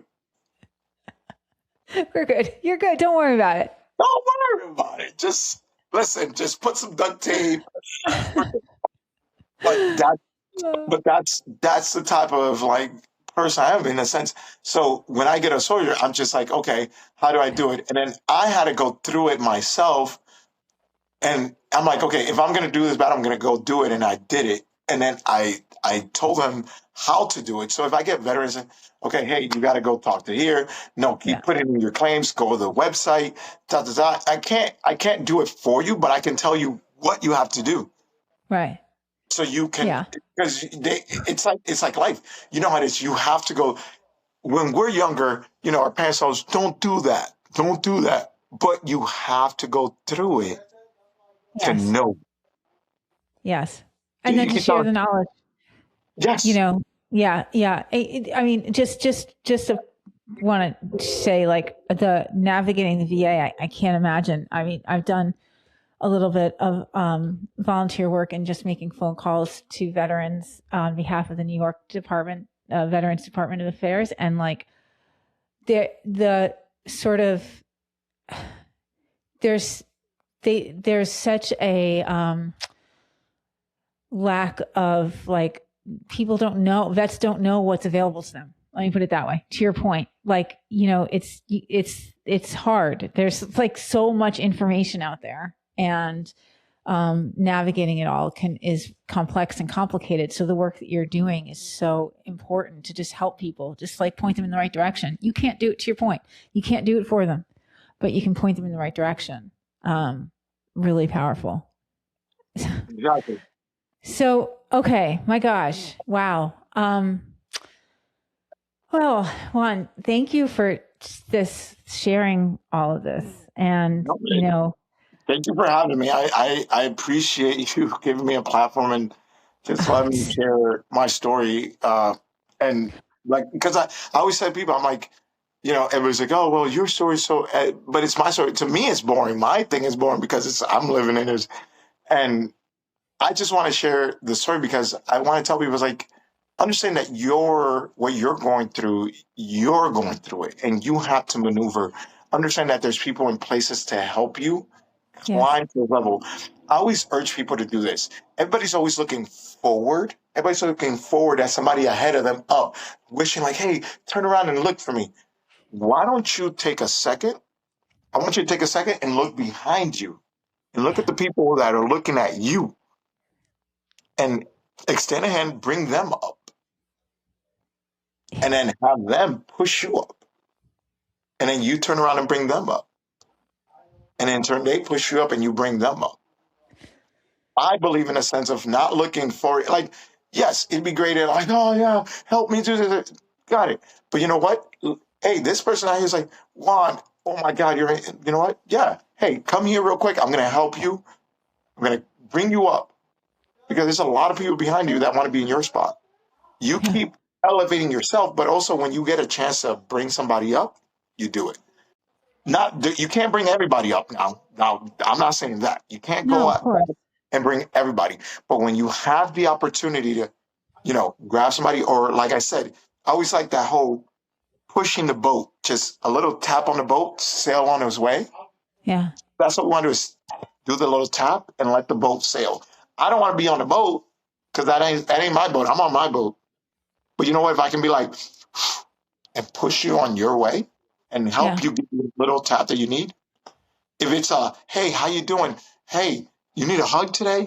Hey, brother, like you want to play some video games? Hey, brother, what are you up to? Oh, you want to come on a bike ride? Just Yeah. something where they're like, because I feel like, especially nowadays, people want to be seen. I Yes. think, In I real life. Let's be clear. In real yes, life. yes, people IRL. want to be in IRL. Yes, people want to be seen in IRL, and sometimes I make it a fact to stare into people's eyes. Yes. I as much because people tend to look in and look away. No, I make it a fact because I need to feel that connection. I need to feel where we're okay. We're Yeah. here and we have this moment, and nothing else matters but this right now. Nothing in this world can. We are having this podcast, this thing, and we are connecting, and this is what matters right now. Yeah. Do you speak on stages? Do you share your story? I've been told, but I don't know how to do that. Okay. So I've I've had mentors that done it, but it's not like a thing where like, hey, come. I've Yeah. had where people at the volleyball camps they come in and they tell my story, and then I talk there, and I shared Right. my story at schools. I have. When I was at Walter Reed, they had a program that they would send soldiers to schools. I remember going all the way out to Delaware. They booked the hotel, they had the camera crew and everything, and I was there sharing my story. And even though those kids, I remember one of the kids reached out to me years later. He's like, "Hey, I don't know if you remember me, but I was in that one class, and your story was so like impactful, and I just want to say thank you." And I was like, "Wait, what?" And I'm like, from where? He's like, remember so and so's class? And I'm like, yeah. He's like, yeah, when you went there, you were talking about video games and da da da. And I'm like, yeah. And like, you were in the army and you showed us your video. And I'm like, yeah, I remember. They say, yeah, I was in that class. I'm like, and you just, and he's like, yeah, I just wanted to reach out and say thank you. And I'm like, and he doesn't know how much I needed that. Right. Right. Totally. Totally. Thank you for saying that because that's so spot on. I love that you just said that. He has no idea. So then, all right. So that's another. We'll talk more about that. You and speaking engagements, but that's something. Then okay. So I get to. This is that part of the episode, Yeah. podcast, recording, whatever this is that we're doing, where I get to ask you, Juan, how do you define success? By the impact that you leave on other people. I'm going to say, let's fucking go. Let's fucking go. Ah. Okay. Yes. By I the feel impact that that. you leave on other people, by to me, it's not that I want a big statue of me or whatever. No, it to me is more conscious.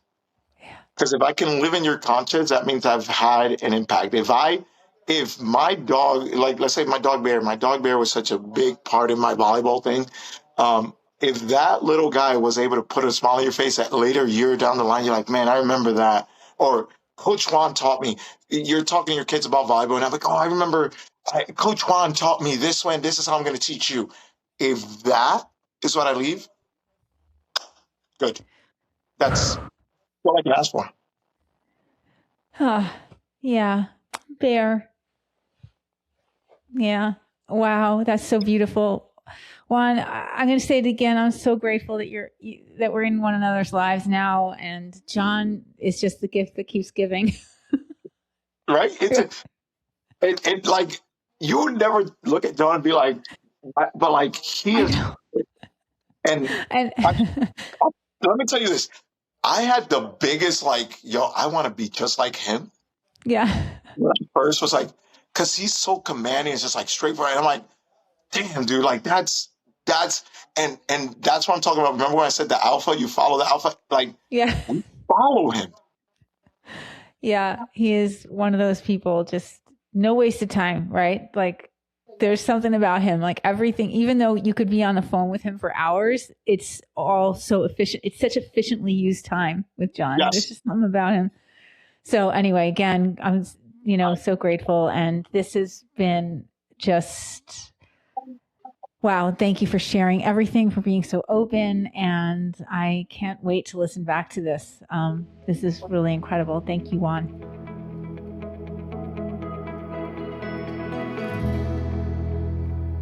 If you are a veteran in crisis or concerned about one, connect with caring, qualified veterans crisis line responders for confidential help. Many of them are veterans themselves. This service is private, free, and available 24/7. Here's how you can connect with a Veterans Crisis Line responder, anytime, day or night.